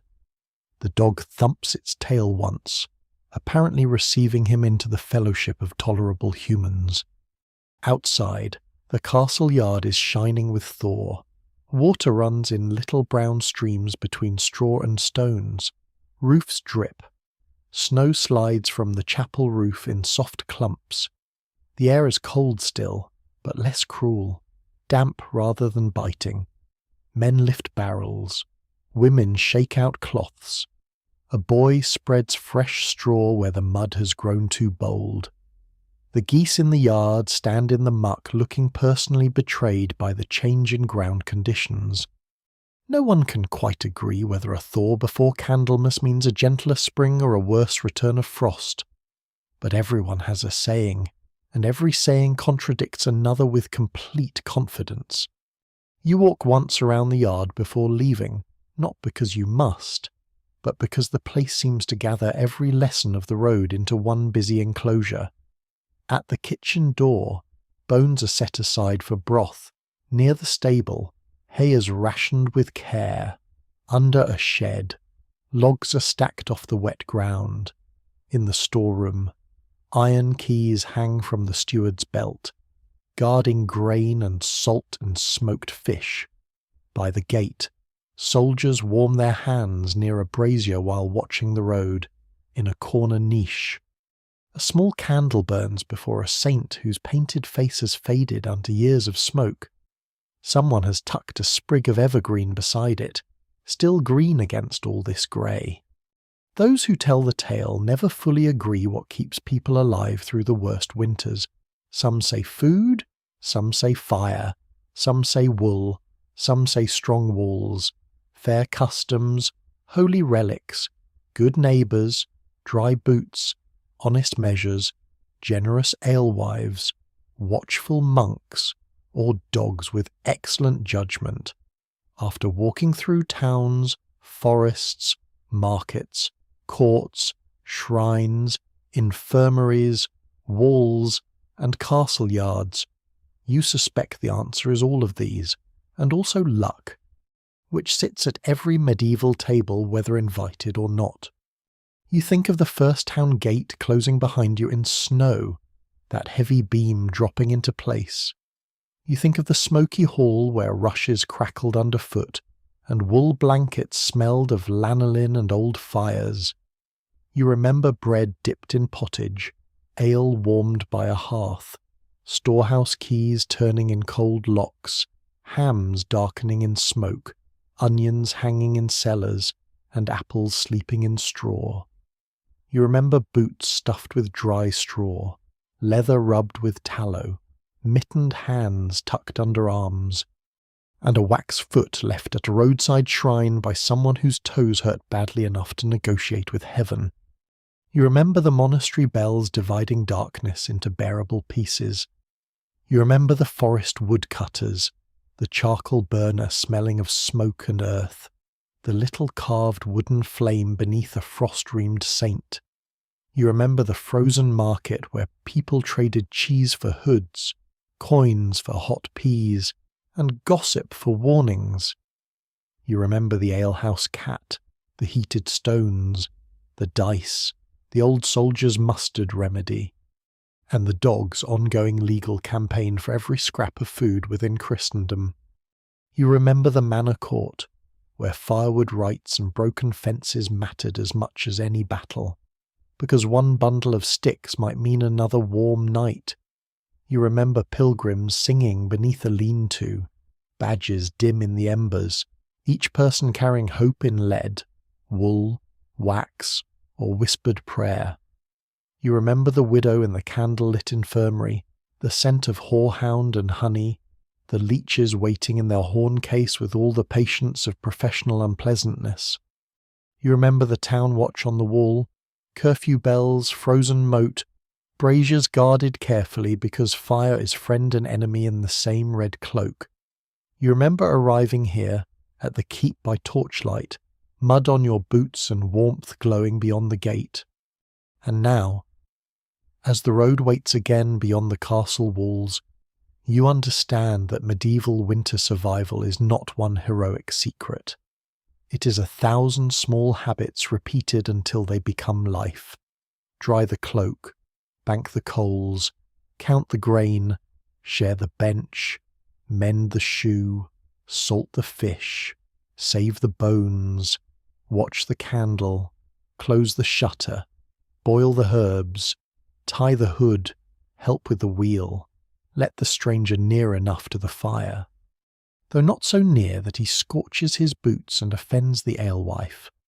By late afternoon, the thaw begins to slow. The air sharpens again, just a little, as if winter has stepped back into the lane after a brief rest. You do not travel far. Instead, you find yourself in a smaller chamber off the lower hall, where the servants have allowed a final place by the hearth before night gathers. The fire is deep and steady. A beeswax candle burns beside a wooden bowl. Your cloak hangs nearby, steaming faintly. The dog circles twice, sighs like an elderly abbot, and settles at your feet. The world beyond the walls grows dim. Somewhere, a bell marks the hour. Somewhere, a guard lowers a bar across a gate. Somewhere, a cook covers the last of the bread. A groom throws hay to a horse. A monk bends over a page. A widow sleeps beneath extra blankets.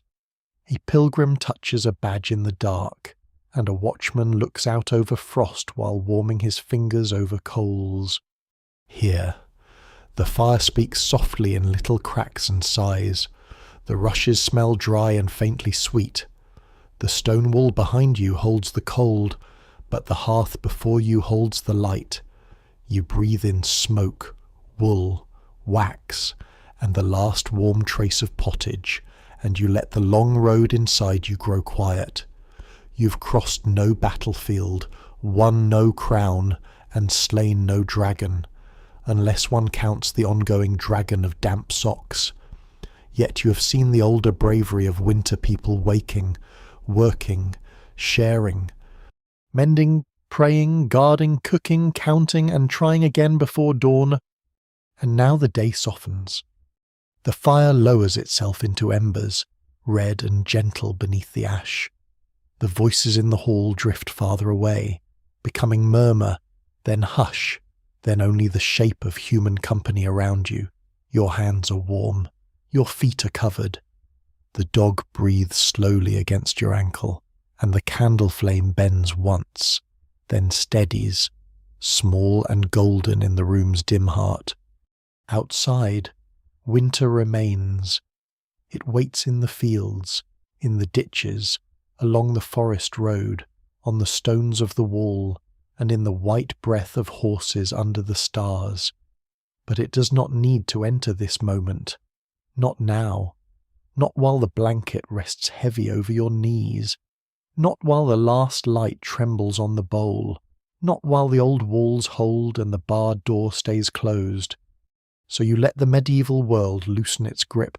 The toll gates, market cries, chapel bells, smoky rafters, frozen lanes, and watchfires all fade into one slow, warm darkness. The saints in their niches grow still. The storehouse keys hang quiet. The monks sleep between prayers. The road lies empty under frost. Even the suspicious monk, wherever he has gone, surely rests at last, unless he is still investigating cheese. You breathe slowly. The hearth glows lower. The night folds itself around the castle, around the town, around the fields and woods, around every traveller who has found shelter before dark. You're safe enough for now, warm enough for now, and that is a deep old blessing. Let the cold stay outside. Let the fire keep its small red promise. Let the bells wait until morning.